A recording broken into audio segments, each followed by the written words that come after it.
పడి ఉంటాను. ఆదిలాబాద్ అంతా కూడా ఆదివాసుల జిల్లాది. అక్కడ ఆదివాసులకు ఒక టికెట్ ఇవ్వడం, అందులో ఆదివాసీ మహిళను మొట్టమొదటిసారిగా ఆదిలాబాద్ పార్లమెంటు నుంచి ఒక ఆదివాసీ మహిళకి ఇవ్వడము, కాంగ్రెస్ పార్టీ ఒక మహిళను గుర్తించడం, మహిళలను ఎక్కువగా గుర్తించేది కాంగ్రెస్ పార్టీ కాబట్టి ఒక ఆదివాసీ మహిళను గుర్తించడం చాలా ఆనందంగా ఉంది నాకు. చాలా మంది పోటీ పడ్డారు, చాలా లాబింగ్ జరిగింది ఆదిలాబాద్ ఎంపీ స్థానానికి. మిమ్మల్ని ఎంచుకోవడానికి కారణాలు ఏంటి, మీలో ఉన్న పొటెన్షియల్ ఏంటి అని మీరు అనుకుంటున్నారు? ఆదిలాబాద్ జిల్లా అంతటా కూడా దాదాపుగా మేము పోరాటాలు చేస్తూ ఉన్నామన్నమాట. జల్ జంగల్ జమీన్ కొరకు కుమరం భీం పోరాటం చేశాడు. భూమి భుక్తి విముక్తి కొరకు ఇంద్రవెల్లో పోరాటం జరిగింది. ఈ భూమి అక్కడ ఉన్నటువంటి భూమిని రక్తంతో తడిపినటువంటి గడ్డ అది. కాబట్టి అవన్నీ కూడా ఇందులో ఉన్నాయన్నమాట. దాంతో అక్కడ చట్టాల కొరకి హక్కుల కొరకి మేము ఎప్పుడు ఫైట్ చేసుకుంటూ ఉండేవాళ్ళము. దాని తర్వాత చాలా కేసులు అవ్వడం, ఇవన్నీ కూడా అవ్వడం, ఉద్యోగం చేస్తున్నటువంటి క్రమంలో కూడా చాలా ఉద్యమాలు చేశాను నేను. దాని తర్వాత ఏమనుకున్నానంటే, నేను రాజకీయాల్లోకి వస్తే నా ఆదివాసులకి ఈ ప్రాంత అభివృద్ధి కొరకు నేను ఫుల్ టైం వర్కర్గా పనిచేయగలుగుతానన్నటువంటి ఒక ఆశయంతో రావడం జరిగింది. అందులో భాగంగా వేరే బీజేపీ కావచ్చు, బీఆర్ఎస్ కావచ్చు, ఈ పార్టీలు అంటే నాకు ఇష్టం లేదన్నమాట. కాంగ్రెస్ పార్టీ అనేది సమానత్వం కొరకు రాజ్యాంగబద్ధంగా రాజ్యాన్ని నడిపించడానికి బేసిక్గా వామపక్ష భావజాలం కలిగి ఉన్నటువంటి వ్యక్తి మీరు. సో ఎందుకు కాంగ్రెస్ పార్టీని ఎందుకు ఎంచుకున్నారు? అంటే వాస్తవం మీరు అన్నట్టుగా వామపక్ష భావజాలం కలిగినటువంటి దాన్ని నేను. అయినప్పటికీ దాదాపుగా ఎన్ని పోరాటాలు చేసినప్పటికీ కూడా నేను అనుకున్న లక్ష్యాన్ని చేరలేకపోతున్నా అన్నమాట. అందుకే ఈ లక్ష్యాన్ని నేను ఎంచుకోవడం జరిగింది. ఆ భావజాలాన్ని కూడా గుండెల్లో పెట్టుకుంటూనే పోరాటాలు అక్కడ నుంచే కదా వచ్చాయి. కాంగ్రెస్ పార్టీ కూడా కొంత అంటే ప్రజల కొరకు ఆలోచిస్తుంది, ప్రజల అభివృద్ధి కొరకు ఆలోచిస్తుంది, బడుగుల పక్షాన ఉంటుంది, ఆదివాసుల పక్షాన ఉంటుంది, దళిత పక్షాన ఉంటుంది. ఇక్కడ ఎవరు దళితులు, ఆదివాసులు, బడుగులు, మైనారిటీలు వీళ్ళే కదా వెనుకబడినటువంటి కులాలు అంటే. వాళ్ళ పక్షాన ఉంటుంది కాబట్టి మేము కూడా వాళ్ళ పక్షాననే కదా కొట్లాడేది. అందుకనే ఈ నిర్ణయం తీసుకున్నాను. ఆదిలాబాద్ అడవుల జిల్లా, ఎక్కువ గిరిజనులు ఉండేటటువంటి జిల్లా, సమస్యలు కూడా అదే స్థాయిలో ఉండేటటువంటి జిల్లా. సో మీరు ఎంపీగా పోటీ చేసే ముందు అంటే మీరు చాలా సమస్యల మీద పోరాడారు, బట్ ఎంపీ అంటే చాలా విస్తృత దృక్పథం ఉండాలి, పర్సెప్షన్ కూడా వేరేగా ఉండాలి. ఏం గమనించారు, ఎలాంటి సమస్యలు చూశారు? అక్కడ నేను భూ పోరాటాలు చూశాను, రైతు ఆత్మహత్యలు చూశాను, గర్భిణీ స్త్రీల మరణాలు చూశాను, రోడ్డు సమస్యలు చూశాను, వాగులు వంకలు దాటి గర్భిణీ స్త్రీలు హాస్పిటల్కి పోయినటువంటి పరిస్థితుల్లో చాలామంది మహిళలు చనిపోయినటువంటి పరిస్థితులు అన్నమాట. చాలా రకాలైనటువంటి సమస్యలు చూసి ఈ నిర్ణయం తీసుకోవడం జరిగింది. ఇంతో కొంత నేను అంటే కేంద్రంలో కాంగ్రెస్ గవర్నమెంట్ ఉంటే అప్పుడు రోడ్డు, ఎడ్యుకేషన్, హెల్త్ అండ్ ఒక యూనివర్సిటీ అక్కడ ఏర్పాటు చేస్తే ఇంకా చాలా బాగుంటుంది. అక్కడే చదువుకొని అక్కడే విద్యార్థులు ఉద్యోగాలు చేస్తే ఆ ప్రాంతం అభివృద్ధి చెందుతుంది అనేటువంటిది ఒకటి. రోడ్డు సౌకర్యాలు ఉండి, హాస్పిటల్స్ ఉంటే అక్కడ వైద్యం అంది అందరు కూడా బాగుంటారు. ఎడ్యుకేషన్ ఇస్తే అందరు ఎడ్యుకేటెడ్ అవుతారు, ఈ మరణాలు అనేటివి ఉండవు, ఇది రక్తహీనత అనేది ఉండదు అనేటువంటి ఒక ఆలోచన. ఉమ్మడి జిల్లా మొత్తంలో కూడా ఆదివాసులే మీరు అన్నట్టుగా చాలా పెద్ద 3,30,000 దాకా ఆదివాసులు ఉన్నారనమాట అక్కడ. మొత్తం కూడా ఇప్పటికి ఎవరు ఆదివాసులు డెవలప్ అయినారంటే అదేమీ లేదు. ఓన్లీ అటెండర్, టీచరు, ఒక్కరిద్దరు మాత్రమే అట్లా డాక్టర్స్ అంతే. కాబట్టి ఇట్లా నేను ఆ లక్ష్యం పెట్టుకున్నాను. ఆ లక్ష్యం దిశలో కూడా కాంగ్రెస్ పార్టీ తప్పకుండా ఆలోచిస్తుంది అనేటువంటి ఆలోచన కూడా నాలో ఉందన్నమాట. ఎందుకంటే రేవంత్ అన్న గారు టీపీసీసీగా ఉన్నప్పుడు అక్కడే భూమి భుక్తి విముక్తి పోరాటం ఎక్కడైతే జరిగిందో ఇంద్రవెల్లి గడ్డ పైన, అక్కడే పెద్ద ఎత్తున ఒక సమావేశం పెట్టుకుంటే అక్కడి నుంచే సక్సెస్ అయినటువంటి. ఇంద్రవెల్లి అంటే గుర్తొచ్చింది అసలు, అంటే ఈ ప్రభుత్వానికి ముందు ఉన్నటువంటి ప్రభుత్వం ఇంద్రవెల్లి దగ్గరికి వెళ్ళి నివాళులు అర్పించే పరిస్థితి కూడా ఎందుకు లేకుండా పోయింది? ఇది కారణాలు ఏంటి? అది నక్సలైట్లు కట్టించినటువంటి స్తూపము, అక్కడికి ఎవరు వెళ్ళొద్దని నిషేధాలు విధించడం జరిగింది. 144 సెక్షన్ విధించారు. మేము దాదాపు 30 మంది కూడా వెళ్ళి నివాళులు అర్పించినటువంటి పరిస్థితి. మాకు తప్పకుండా దసరా పండగ కానీ లేకపోతే చనిపోయిన వాళ్ళకి తప్పకుండా నివాళులు అర్పిస్తాం మేము. కానీ ఆ ఛాయిస్ కూడా మాకు ఇవ్వలేదు. మేము చాలాసార్లు ప్రభుత్వానికి విన్నవించాం. మాకు మా కొరకు భూమి భుక్తి విముక్తి కొరకు పోరాటాలు చేసి రక్తర్పణ చేసినటువంటి మా ఆదివాసీ బిడ్డలు వాళ్ళంతా కూడా. కాబట్టి మేము వాళ్ళకి నివాళులు అర్పిస్తామంటే అస్సలు నివాళులు అర్పించనివ్వలేదు. లాస్ట్కి అంటే పోరాటాలు చేస్తున్నటువంటి క్రమంలో ఒక 30 మందికి మాత్రమే ఛాయిస్ ఇవ్వడం జరిగింది. ఇప్పుడైతే చాలా ఆనందంగా మొన్న అందరం శంకుస్థాపన కూడా చేశారు అక్కడ అవును. స్తూపానికి. అవును. ఏంటి ఎట్లా అనిపిస్తోంది అక్కడ? చాలా చాలా అభివృద్ధి ఆనందంగా కార్యక్రమాలు కూడా శంకుస్థాపన జరిగింది మొన్న. అవునండి. చాలా ఆనందంగా ఉందండి. అక్కడ అది ఒక స్మృతివనం ఏర్పాటు చేస్తే ఇంకా చాలా అంటే ఎవరు కూడా అందరూ వచ్చి ఓ పలానా ఆదివాసులంట ఇంతమంది చనిపోయారు అక్కడ, పోరాటం చేసి చనిపోయారు అనేటువంటిది ఒకటి అందరికీ గుర్తుంటుంది. మా ఆదివాసీ ముందు తరాలకు కూడా తెలిసిపోతుంది అన్నమాట. మా వాళ్ళు ఇట్లా అప్పుడు పోరాటం చేశారట, భూమి కొరకు, భుక్తి కొరకు, విముక్తి కొరకు పోరాటం చేశారట అనేటువంటి విషయము ఇంకా ముందు తరాలకు మా పిల్లలకు కూడా తెలుస్తుంది కదా. అట్లా స్మృతివనం ఏర్పాటు చేయడానికి కూడా గౌరవనీయులు సీఎం రేవంత్ అన్న గారు ఒప్పుకోవడం జరిగింది. చాలా ఆనందంగా ఉంది అక్కడ. మీ ప్రత్యర్థులు నగేష్ గారు 3 సార్లు ఎమ్మెల్యే, ఆత్రం సక్కు 2 సార్లు ఎమ్మెల్యే, నగేష్ గారు మంత్రిగా కూడా చేశారు. ఈ పార్టీలు అధికారంలో ఉన్నప్పుడు అక్కడ మీకు ఏమైనా అభివృద్ధి కనిపించింది? ఎందుకంటే మీరు ఎప్పటి నుంచో చూస్తూ ఉన్నారు, అక్కడ అభివృద్ధి చూస్తున్నారు, సమస్యలను చూస్తున్నారు, వాటి మీద పోరాటాలు కూడా చేస్తున్నారు. వీళ్ళ టెన్యూర్లో, ఈ పార్టీల టెన్యూర్లో అక్కడ ఏంటి ఎంత మేరకు అభివృద్ధి జరిగిందని మీరు అనుకుంటున్నారు? నేనైతే అనుకోనండి అభివృద్ధి అనేసి, ఎక్కడ వేసిన గొంగడి అక్కడే అన్నట్టుగా. ఎందుకంటే అక్కడ జోడే ఘాట్లో ఒక 25 కోట్లు పెట్టి ఒక మ్యూజియం, కుమ్రం భీమ్ ఒక మ్యూజియం కూడా ఏర్పాటు చేశారు. దాని చుట్టుపక్కల 12 పోరు గ్రామాలు ఉంటాయండి. కనీసం రహదారి ఉండదు, మంచినీటి సౌకర్యం ఉండదు, వాళ్ళకి ఇండ్లు కూడా లేవు. అక్కడ కోలామ్స్ ఉంటారు. కోలామ్స్ అంటే పీవీటీజీ అని, ఇంకా ఆదివాసుల కన్నా ఇంకా వెనుకబడినటువంటి వాళ్ళు, వాళ్ళకి అసలు రహదారి కూడా ఉండదు. రక్తహీనత కూడా ఎక్కువనే అక్కడ అభివృద్ధి ఎక్కడ. ఇంకా వాళ్ళకి అసలు సరైన సౌకర్యం లేక హాస్పిటల్ పోవడానికి కూడా దారి లేక చాలామంది అట్లా చనిపోయినటువంటి సందర్భాలు కూడా అన్నమాట. అయితే సీఎం గారు అప్పుడున్నప్పుడు బీఆర్ఎస్ సీఎం గారు అక్కడికి వచ్చి, నేను హెలికాప్టర్ల ద్వారా, కేసీఆర్ గారు, నేను హెలికాప్టర్ల ద్వారా మందులు అందిస్తాను మీకు అనేసి వాగ్దానం ఇచ్చినటువంటి సందర్భాలు కూడా 100 పడకల ఒక్కసారి ఇక రాలేదు. 100 పడకల ఆసుపత్రి కట్టిస్తాను ఇక్కడ అనేసి అప్పుడు వాగ్దానం చేయడం అనేది జరిగింది. హాస్పిటల్ కట్టిస్తే డాక్టర్లు ఉండాలి, మందులు ఉండాలి, అక్కడ అన్ని రకాలైనటువంటి పరికరాలు ఉండాలి. ఇవి ఏవి లేనప్పుడు పెద్ద హాస్పిటల్ కనబడడానికి ఉంటే అది కాదు కదా. అందుకని మా ఆదివాసులు కంపల్సరీ గవర్నమెంట్ హాస్పిటల్కే వెళ్తారన్నమాట. వెళ్తే అంటే వాళ్ళకి అదొక దేవాలయంలాగా చూసుకుంటారు. అంతే. అక్కడికి పోతే సరైన మందులు ఉండవు, డాక్టర్ ఉండరు, ఏముండదు. అట్లా చాలా నష్టపోయినటువంటి వాళ్ళు ఉన్నారు మా ఆదివాసులు. చనిపోయినటువంటి వాళ్ళు చాలామంది. అక్కడి నుంచి ఊట్నూరు నుంచి రిమ్స్కి, ఆదిలాబాద్ నుంచి గాంధీ హాస్పిటల్ హైదరాబాద్కి. మాకు కొత్త అండి, హైదరాబాద్ అంటేనే చాలా భయం మాకు, కొత్త. ఇక్కడికి వచ్చి గాంధీ హాస్పిటల్ నుంచి దాదాపు ఒక్కరో ఇద్దరు మరి లెక్కగా పెట్టుకుంటే అట్లా బతికి వెళ్ళిపోయిన వాళ్ళే కానీ ఎప్పుడు డెడ్ బాడీ దూరం నుంచి ఇక్కడికి వచ్చేటప్పటికే విషమించిపోతుంది. అట్లనే మార్గ మధ్యంలో చాలా మంది చనిపోయినటువంటి వాళ్ళు. కాబట్టి అదే కాకుండా మిషన్ భగీరథ పేరు మీద మొత్తం రోడ్లు ఇంకా ఉన్న ఏదో కొంచెం అట్లా ఎడ్ల బండి అన్న పోయేటువంటి పరిస్థితితో ఉన్నా కానీ ఆ రోడ్లు కూడా తవ్వేసి ఉట్టిగా అలా పెట్టేశారు. అవి కూడా పని కూడా పూర్తి చేయలేదు. ఇక్కడ ఉట్టిగా అది పేరుకే నల్ల అక్కడ కానీ వాటర్ లేవండి. అట్లా చాలా రకాలైనటువంటివి ఏవి కూడా సక్సెస్ లేవు. వర్షాకాలం వచ్చిందంటే ఈ రోజుకి ఆదివాసీల దారుణమైన పరిస్థితులు మనం ఇప్పటికీ వార్తల్లో చూస్తున్నాం. అంటే ఇంతకాలం అయ్యి ఇన్ని రోడ్లు ఎక్కడికో వెళ్ళిపోతున్నాం అని చెప్పుకునే పరిస్థితులు ఇంకా డోలీలో కట్టుకుని వెళ్ళే పరిస్థితి, దారి మధ్యలో చనిపోయేటటువంటి దౌర్భాగ్యం నిజంగా అది. అలాంటి గత వర్షాకాలంలో కూడా 3 చనిపోయారు మహిళలు.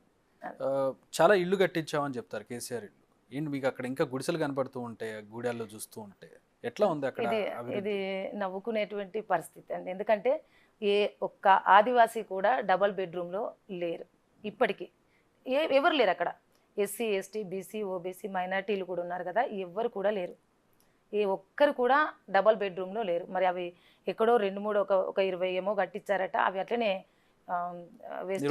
నిరుపయోగంగా ఉండిపోయినాయి కానీ అవి ఉపయోగానికి రాలేదు ఎవరికి. జీవో 3 రద్దయింది. దానివల్ల ఇప్పుడు అక్కడ ఉన్న నిరుద్యోగులకు అన్యాయం జరుగుతుంది అనేది ఒకటి ఉంది. దాని మీ అభిప్రాయం ఏంటి దాని మీద, జీవో 3 రద్దుకు సంబంధించి? వాస్తవం అండి. అంటే జీవో 3 వల్ల ఎంతో కొంత టీచర్ ఉద్యోగాలు, పోలీస్ ఉద్యోగాలు కావచ్చు, ఇలాంటి కొన్ని అక్కడ స్థానిక ఉద్యోగాలు ఏవైతే ఉన్నాయో దానివల్ల వస్తే కొంత ఆదివాసులకి కొంత బెనిఫిట్ ఉండేది. జీవో 3 వల్ల అది పోవడం వల్ల అందరితో పోటీ పడడం అనేది కొంత ఆదివాసులకు కాదన్నమాట. పోటీ పడడం. ఎందుకంటే ఆదివాసులు అందరితో కలిసి ఉండరు. బేసిక్గానే కొంచెం ఇంట్రోవర్ట్స్ ఉంటారు, ఆ, సిగ్గు ఎక్కువ ఉంటుంది వాళ్ళు. అవును, వాళ్ళ గుంపు వాళ్ళకే. అసలు మిగతా కమ్యూనిటీతో కలవాలంటే కొంత భయపడతారు. ఈవెన్ నేను కూడా ఇక్కడ ఇంత చదువుకొని టీచర్ నాకు అర్థమవుతుంది మీ పరిస్థితి, అర్థమవుతుంది. నేను గమనిస్తూ ఉన్నాను మిమ్మల్ని. అవును, ఇంత రావడం అంటే అది కొంచెం హైదరాబాద్ రావడం అంటేనే మాకు అమ్మో హైదరాబాద్ ఇంత పెద్ద సీట్ ఇట్లా అది అనుకుంటాము. మా గూడాలు మాకే ఒక హైదరాబాద్ లాగా అందరం చాలా అంటే బంధుత్వంగా ఒక ఐక్యంగా ఉంటాం. మాకు వేరువేరుగా అట్లా అది ఉండదన్నమాట. ఏదైనా కానీ ఎప్పుడు అది ఒక గుంపుగా అందరూ ఒక ఊరు అన్నప్పుడు అందరూ గుంపుగానే ప్రతి ఒక్క పండగ కావచ్చు, చావు కానీ పుట్టుక కానీ ఏది ఉన్నా కానీ కలిసి కట్టుగా చేసుకుంటాం. ఎవరి ఇంట్లో వాళ్ళు చేసుకోవడం అలా ఏమి ఉండదు. కాబట్టి ఈ మిగతా కమ్యూనిటీతో కలవడానికి కూడా మాకు మీరు రావడం పక్కన పెడితే మీ గూడెల్లో కొత్త వాళ్ళు వచ్చినా కూడా అందరూ గోడల చాటు నుంచి అటు నుంచి చూస్తూ ఉంటారు. నేను పర్సనల్గా నేను ఎక్స్పీరియన్స్ చేస్తాను. వాస్తవం. అసలు కొత్త వీళ్ళతో ఎట్లా మాట్లాడాలో, ఏం చేయాలో, వీళ్ళకి ఏం వంట చేసి పెట్టాలా, మన వంటలు తింటారా వీళ్ళు, అలాంటివి కూడా అట్లా ఆలోచించడం జరుగుతుంది. కానీ హైమండార్పు గారు అక్కడికి వచ్చి మార్లవైలో ఉండి మాతో కలిసిపోయి ఎక్కడో లండన్లో పుట్టినటువంటి వ్యక్తి వచ్చి అక్కడే తను సమాధి అవ్వడం, మా సంస్కృతి సాంప్రదాయాల పట్ల తనకి చాలా ఇంట్రెస్ట్గా ఉండి అది మా ఆదివాసుల సంస్కృతి సాంప్రదాయాలు, ఆచార వివరాలు, వీళ్ళు ఉండే విధానం, తిండి తినే విధానం, బట్టలు కట్టుకునేది, ఇదంతా కూడా ఒక పుస్తకంలో రాసి తను ఈరోజు చరిత్రను బయటకు తీసుకురావడం, అప్పుడున్నటువంటి గవర్నమెంట్ కాంగ్రెస్ గవర్నమెంట్కు అపీల్ చేయడం, దాని తర్వాత మాకు చట్టాలు తీసుకురావడం. నిజంగా మేము కాంగ్రెస్ ఇప్పుడు కానీ కాంగ్రెస్ గవర్నమెంట్కి మేము చేతులెత్తి నమస్కరిస్తాం. ఈ కమ్యూనిటీకి సంబంధించి బాగా వెనకబడినటువంటి కమ్యూనిటీ, వీళ్ళతో పాటు చాలా మంది వెనకబడిన వాళ్ళు ఉన్నారు.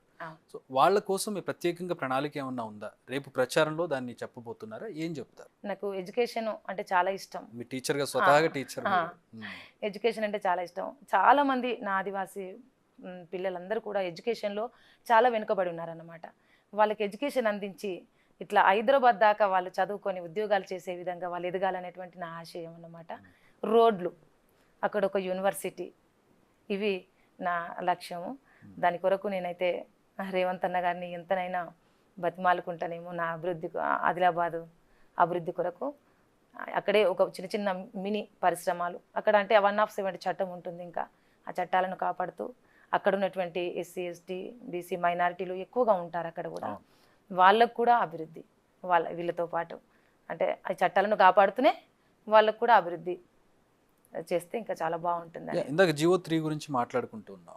బీఆర్ఎస్ రివ్యూ పిటిషన్ వేస్తామని చెప్పింది, బీజేపీ ఆర్డినెన్స్ తెస్తామని చెప్పింది. అవి ముందుకు జరిగినట్టు కనపడడం లేదు.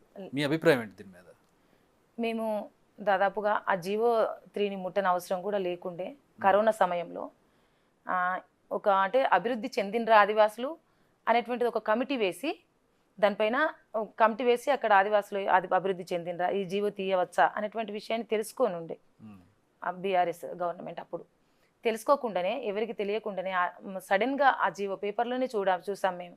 ఇదేంటిది, ఈ జీవో పోవడం వల్ల ఆదివాసుల బతుకులు ఆగమైపోతాయి కదా, బిఎడ్ డిఎడ్లు చేసి మా చిన్నగా ఏఎన్ఎంలు, తర్వాత పోలీసు రిక్రూట్మెంట్లో కొంతమంది పిల్లలు ఇలా ఉన్న వాళ్ళే కదా, ఈ జీవో పోవడం వల్ల మిగతా కమ్యూనిటీ తోటి ఎట్లా పోటీ పడతారు పిల్లలు అనేసి మేము చాలా పోరాటాలు కూడా చేయడం జరిగింది.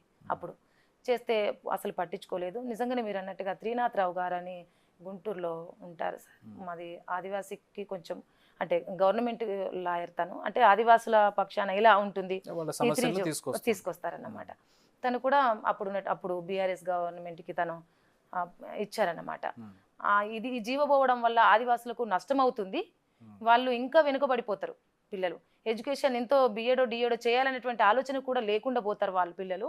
కాబట్టి 3GO ఉంటే వాళ్ళకు బాగుంటుంది అనేటువంటి విషయాన్ని కూడా చెప్పడం జరిగింది. అయినప్పటికీ కూడా మేము ఆ రివ్యూ పిటిషన్ వేసామే అన్నారు తప్ప మరి అది మాకు ఇక్కడికి వరకు కూడా ఇంతవరకు తెలియనటువంటి పరిస్థితి. మూతపడినటువంటి సిమెంట్ ఫ్యాక్టరీ కావచ్చు, గిరిజన యూనివర్సిటీకి సంబంధించి కావచ్చు, ఎయిర్పోర్ట్కి సంబంధించి కావచ్చు, ఏంటంటే మీకు ప్రణాళిక ఏంటి? ఇప్పటివరకు అవి ముందుకు సాగకుండా ఉన్నాయి, వాటి మీద మీకున్న ఆలోచన ఏంటి? నిజంగా అక్కడ ఆ ఫ్యాక్టరీ విషయానికి వస్తే అసలు ఇప్పటికీ నిజంగా మూతపడి ఉంది. దానివల్ల చాలామంది దాదాపు ఎంతోమంది ఉపాధి పొందేటువంటి వాళ్ళు ఆ ఉపాధి కోల్పోయి వాళ్ళ కుటుంబాలు రోడ్డున పడ్డాయి. అంటే ఒకే అభివృద్ధి అంటూనే ఒక దిక్కు కార్మికులను చాలా నష్టం చేసింది అప్పుడున్నటువంటి బీఆర్ఎస్ గవర్నమెంట్. అది ఒకటే ఒక ఫ్యాక్టరీ అక్కడ. ఆ ఫ్యాక్టరీని కూడా మూత వేస్తే అక్కడ అంతమంది కార్మికులకు ఎంత నష్టం జరుగుతుంది, అది కూడా ఆలోచించినటువంటి నిజంగా చాలా నష్టం. చిన్న చిన్న చిన్న కొంత మేరకు ఉన్నటువంటివి. మీరన్నట్టు అక్కడ విమానాశ్రయం అది అన్నారు. ఆ విషయంలో చూసుకున్నట్టయితే అప్పుడు బీజేపీ ఎంపీ గారు ఉండిరి, సోయం బాపురావు గారు కంపల్సరీ వస్తుంది తీసుకొస్తాను. ఇప్పుడు ఆదిలాబాద్ అంటే ఒక హైదరాబాద్లా అయిపోతుంది, ఒక 30 నిమిషాలలోనే. హైవేకున్న జిల్లాలన్నీ కూడా అభివృద్ధి చెందుతూ ఉంటాయి, ఆదిలాబాద్ మాత్రం అలాగే ఉంటుంది. నేను ఎన్నిసార్లు చూసినా కూడా. మీ అభిప్రాయం ఏంటి దీని మీద? అక్కడ ఉన్నటువంటి NH7 నిజామాబాద్ మీద నుంచి వెళ్తుంది, ఇటు మెదక్ మీద నుంచి వెళ్తుంది, మొత్తం సిటీకి దగ్గరలో ఉండి నిజామాబాద్ దాకా అంతా బాగానే ఉంటుంది. నిర్మల్ దాటామంటే ఏం కనపడదు మళ్ళీ. అదంతా అటవీ ప్రాంతము. అవును, అడవి చట్టాలు కూడా కొంత అడ్డు రావడం, అభివృద్ధి కాకపోవడానికి. రెండవది ప్రభుత్వాలు అప్పుడు ఉన్నటువంటి ఇప్పుడు 10 సంవత్సరాల పరిపాలన విధానంలో ఏమీ లేకపోయింది. గత ఒక 4 సంవత్సరంలో పోరాటాలే ఉండే. దానివల్ల కూడా ఇంకా పట్టించుకున్నటువంటి పరిస్థితిలో కూడా అని మనం చెప్పుకోవచ్చు. అయినా అడవులు బాగున్నాయని అంటే అడవులను కూడా అంతరించిపోతున్నాయి. అయినా అభివృద్ధి అనేది ఏమీ లేకుండా పోతుంది. అభివృద్ధి చేయాలనేసి చాలా సందర్భాలలో ఆదివాసులు కూడా చాలా సందర్భాల్లో కొట్లాడినటువంటి పరిస్థితులు ఉన్నాయి. అడవి మీద హక్కులు కల్పిస్తూ అక్కడున్నటువంటి తేనె కావచ్చు, చాలా రకాలైనటువంటి అడవులలో దొరికినటువంటి వాటిపైన ఆదివాసులకు హక్కు కల్పించి తీసుకొచ్చి పరిశ్రమలు చిన్న చిన్న అందులో వాళ్ళు తేనె సేకరించి ఛత్తీస్గఢ్ ఉంది, జార్ఖండ్ ఉంది, ఇలాంటి ఒడిశా ఉంది, ఇలాంటి వాటిలో వాళ్ళకి అడవులు ఎక్కువ, ఆదివాసీలు ఎక్కువ. కానీ అక్కడ ప్రభుత్వాలు చేసే మార్కెటింగ్ కానివ్వండి, వాళ్ళకి ఇచ్చే కుటీర పరిశ్రమలు కానివ్వండి, వాళ్ళందరినీ ఒక దగ్గరకు తీసుకురావడం కానివ్వండి, ఇదంతా మన దగ్గర కూడా చేయొచ్చు కదా. అవును, దాదాపుగా కర్ణన్ గారు ఐటీడీ ఆఫీసర్గా ఉన్నప్పుడు తను కొంత అంటే తేనె సేకరించినటువంటి తేనెను గిరిజన మార్కెట్ అనేసి ఒకటి ఏర్పాటు చేసేసి ఇక్కడే అన్ని రకాల గిరిజనకు సంబంధించినటువంటి ఏమేమి తింటారు గిరిజనులు అంటే ఉంది మన దగ్గర, లేదని కాదు, అంటే వాళ్ళతో పోల్చుకుంటే మనకి తక్కువ, చాలా తక్కువ అండి. అంటే ఎందుకు మరి ఆఫీసర్సా లోపమా, అక్కడ ఉన్నటువంటి అధికారుల లోపమా, రాజకీయ నాయకుల లోపమా, కానీ ఆదిలాబాద్ జిల్లా అంటేనే అది ఎందుకో వెనుకబడిపోయింది పూర్తిగా. మాకు కూడా అనిపిస్తుంది, చాలా బాధ అనిపిస్తుంది, మా జిల్లా చాలా వెనుకబడిపోయింది అనేసి. కొంత మేరకు ఆఫీసర్స్ వచ్చినటువంటి ఆఫీసర్స్ కూడా ఇంట్రెస్టింగ్గా కొంతమంది వర్క్ చేశారు చాలామంది. పోడు భూములకు సంబంధించి ఎప్పటికీ చిక్కుముడి వీడిన సమస్యగానే ఎందుకు ఉండిపోతుంది? పోడు భూములు మేము పరిష్కరిస్తామని చెప్పి బీఆర్ఎస్ గవర్నమెంట్ కూడా చెప్పింది. మీ మీ మీ ఆలోచన ఏంటి దాని మీద? మీరు ఎంపీగా వస్తే దానికి మీరు ఏం చేస్తారు మీరు దానికి? కాంగ్రెస్ గవర్నమెంట్ ఉన్నప్పుడే 2006లో చట్టాన్ని, అటవీ హక్కుల చట్టాన్ని తీసుకొచ్చింది. దాని తర్వాత పోడు భూములకు పట్టాలు కూడా ఇచ్చారు. అప్పుడు ఇచ్చినటువంటి పట్టాలే ఉన్నాయి, పోడు భూములకు ఇచ్చినటువంటి పట్టాలు కానీ అటవీ హక్కుల చట్టం. ఈ మన బీఆర్ఎస్ గవర్నమెంట్ వచ్చినాక మేము చాలా ఫైట్ చేసాం. అప్పుడు కొంత మేరకు మిగిలాయి అన్నమాట భూములు. 2005 తర్వాత 9 తర్వాత కొట్టినటువంటి భూములకి మేము మళ్ళీ పట్టాలు ఇస్తాము అనేసి, అంటే అప్పటి నుంచి కొట్టినటువంటి కొన్ని భూములు అన్నమాట. ఆదివాసులు ఏంటంటే ఒక ఊరి నుంచి ఇంకో గూడెం నుంచి ఇంకో గూడానికి వస్తే ఇక్కడ స్థిరపడతాడు. స్థిరపడితే ఇంతో కొంత భూమి అక్కడ ఉన్నటువంటి పటేలు ఇస్తాడు, తర్వాత లేకపోతే కొంత భూమి సాగు చేసుకుంటారు అన్నమాట. అట్లా అయిపోయి కొంత మిగిలిపోయినాయి. అప్పుడు ఇచ్చేటప్పటికి మిగిలిపోయినటువంటి వాటికి కూడా పట్టాలు ఇవ్వాలి అనేసి మేము చాలా ఫైట్ చేసాం, అస్సలు ఇవ్వలేదు. ఇప్పుడు మొన్న ఏం చేసిందంటే బీఆర్ఎస్ గవర్నమెంట్ ఉన్నప్పుడు పట్టాలు ఇచ్చింది, కొంత మేరకు ఇస్తే ఆ పట్టాలు గుంటల కొద్ది ఇచ్చింది. గుంటలు ఎట్లా ఉంటుంది, గుంటలు ఇచ్చింది అనమాట. 6 గుంటలు 12 గుంటలు ఇట్లా కొంతమందికి, చాలా మందికి అలాంటి పరిస్థితి ఏర్పడింది, గుంటల కొద్ది ఇచ్చేటువంటి పరిస్థితి. దానివల్ల చాలా నష్టపోవడం అనేది జరిగింది. మరి సర్వే ప్రాబ్లమా లేకపోతే గవర్నమెంటే ఆ విధమైనటువంటి ప్రాబ్లాన్ని సృష్టించిందా అర్థం కాదు. కానీ ఒక గుంట 4 గుంటలకు రైతు బంధు ఎలా, అది ఎంత వస్తుందని చెప్పండి. అలాంటి పరిస్థితిలో ఆదివాసులు అదైపోయినరు.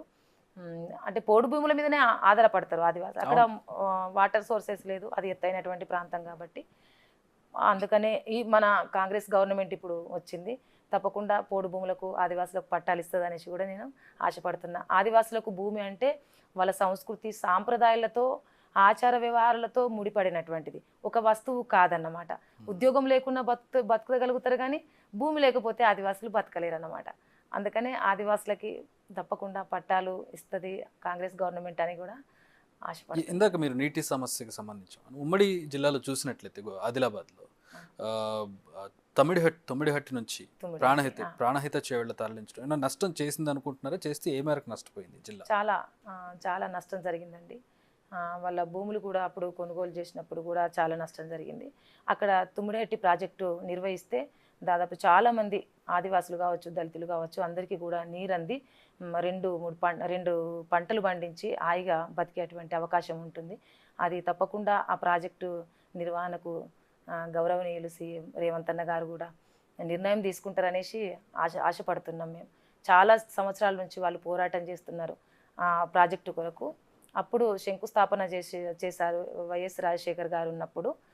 అప్పుడే అది అవుతే అసలు బాగుంటుండే, కానీ అప్పుడు ఆ పరిస్థితుల్లో రాజశేఖర్ గారు లేకపోవడం, మళ్ళీ గవర్నమెంటు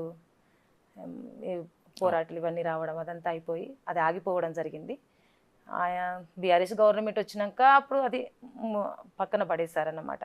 దాన్ని వదిలేసి వేరే ప్రాజెక్టుల పైన పడి వాళ్ళ ఆ ప్రాజెక్టులు కూడా తినగల గేట్లు కొట్టుకుపోయిన నాణ్యత లేనటువంటి అలాంటి ప్రాజెక్టులు కట్టుకొని అది చేశారు. ఏం పరిస్థితి ఇప్పుడు ఆ గేటుకు సంబంధించి మరమ్మతులు జరిగాయా? నెక్స్ట్ వర్షాకాలానికైనా అది ప్రిపేర్ అవుతుందా ఏంటి, ఎట్లా ఉంది? అవి మరమ్మతులు మరి అప్పుడైతే అవి మరమ్మతులు అయితే జరగలేదు. అప్పుడు మన ఇప్పుడున్నటువంటి గవర్నమెంట్ మీద ఏడుస్తున్నారు వాళ్ళు. అది అనుకోకు ఇట్లా జరిగింది అట్లా జరిగింది అనేసి వాళ్ళు చెప్పడం జరుగుతుంది. అది తప్పు. అంటే ఇప్పుడు వాళ్ళు అనేది వాటర్ సమస్య విపరీతంగా పెరిగిపోయింది, పంటలు నష్టపోతున్నాయి అనేసి ఇప్పుడు వాళ్ళది అదే వాదన చెప్తున్నారు. అంటే వర్షం రాకపోవడానికి కాంగ్రెస్ గవర్నమెంట్ కారణమా? అది కాదు కదా. ఆనాడు కాకతీయ మిషన్ పేరు మీద మీరు చాలా అదేంది చెరువుల పూడికలు తీయాలనుకున్నారు. మరి అవేనేమైనా తీయలేదు. అవన్నీ చాలా అంటే వాళ్ళు చేసినటువంటి తప్పులన్నీ కూడా అంటే నెట్టడానికి అలాంటి ప్రయత్నాలు చేయడం అనేది జరుగుతుందన్నమాట. అంటే చాలా నష్టం, అంటే ప్రజలకు, తెలంగాణ రాష్ట్ర ప్రజలందరికీ కూడా నష్టపరచడం అనేది చాలా చేశారు. అది ఇప్పుడు కాంగ్రెస్ గవర్నమెంట్ దాన్ని సరిదిద్దుకుంటూ మళ్ళీ ప్రయత్నాలు అంటే ప్రజలకి, తెలంగాణ ప్రజలకి మళ్ళీ అభివృద్ధి దిశలోకి తీసుకురావడానికి, మళ్ళీ అందరికీ ఆర్థికంగా మళ్ళీ దాన్ని ముందుకు తీసుకురావడానికి చాలా ప్రయత్నం చేస్తుంది. అప్పుల పాలు చేసిపోయింది మీదికెళ్ళి గవర్నమెంట్. బంగారు తెలంగాణ బతుకులేని తెలంగాణ చేసిపోవడం జరిగింది. దానివల్ల చాలా నష్టపోయింది. సుగుణ గారు, రాజకీయాలంటే విమర్శలు ఉంటాయి, తీవ్రస్థాయి విమర్శలు ఉంటాయి. మీరు ఇలా నవ్వుతూ చాలా సాఫ్ట్గా మాట్లాడుతున్నారు, అంటే పోరాటాలు చేశారు. కానీ ప్రత్యక్ష రాజకీయాల్లోకి ఇప్పుడు అంటే ఒక ఎంపీగా పోటీ చేస్తున్నారు, గెలిస్తే రేపొద్దున్న మీ మీద విమర్శల స్థాయి పెరుగుతుంది, వేడి పెరుగుతుంది. సిద్ధంగా ఉన్నారా? ఎలా ప్రిపేర్ అవుతున్నారు మానసికంగా? అంటే ప్రజలు, బడుగు బలహీన వర్గాల ప్రజలు, చాలామంది ప్రజల కొరకు అప్పుడు ఉద్యమాలు చేసేటువంటి క్రమంలో చాలా రకాలైనటువంటి సమస్యలు ఎదుర్కొన్నామన్నమాట. కేసులు కావచ్చు, లేకపోతే వీళ్ళు ఎందుకు బయటకి రావడం, ఏముంది ఏంటి, అట్లా ఉద్యోగం చేసుకుంటే హాయిగా ఉండొచ్చు కదా, ఇంకా ఇట్లా ఎంతోమంది ఎన్నో రకాలైనటువంటివి మేము అంటే ఎదుర్కోవడం జరిగింది. ఇదేవి నాకు అంటే ప్రజలు సంతోషంగా, అదేం కొత్త కాదు కాబట్టి ప్రజలు సంతోషంగా ఉన్నారంటే దేన్నైనా నేను స్వీకరించడానికి సిద్ధంగా ఉన్నాను. ఇన్స్పిరేషన్ ఏంటి మీకు? పోరాట మీ పార్టీలో ఎవరైనా ఉన్నారు ఇన్స్పిరేషన్? అవునండి, ఎవరు? సీతక్క గారు కూడా ఉన్నారు కదా కాంగ్రెస్ పార్టీలో. అదే ఇందాక చెప్పట్లేదు. సీతక్క గారు నాకు ఆదర్శం అండి.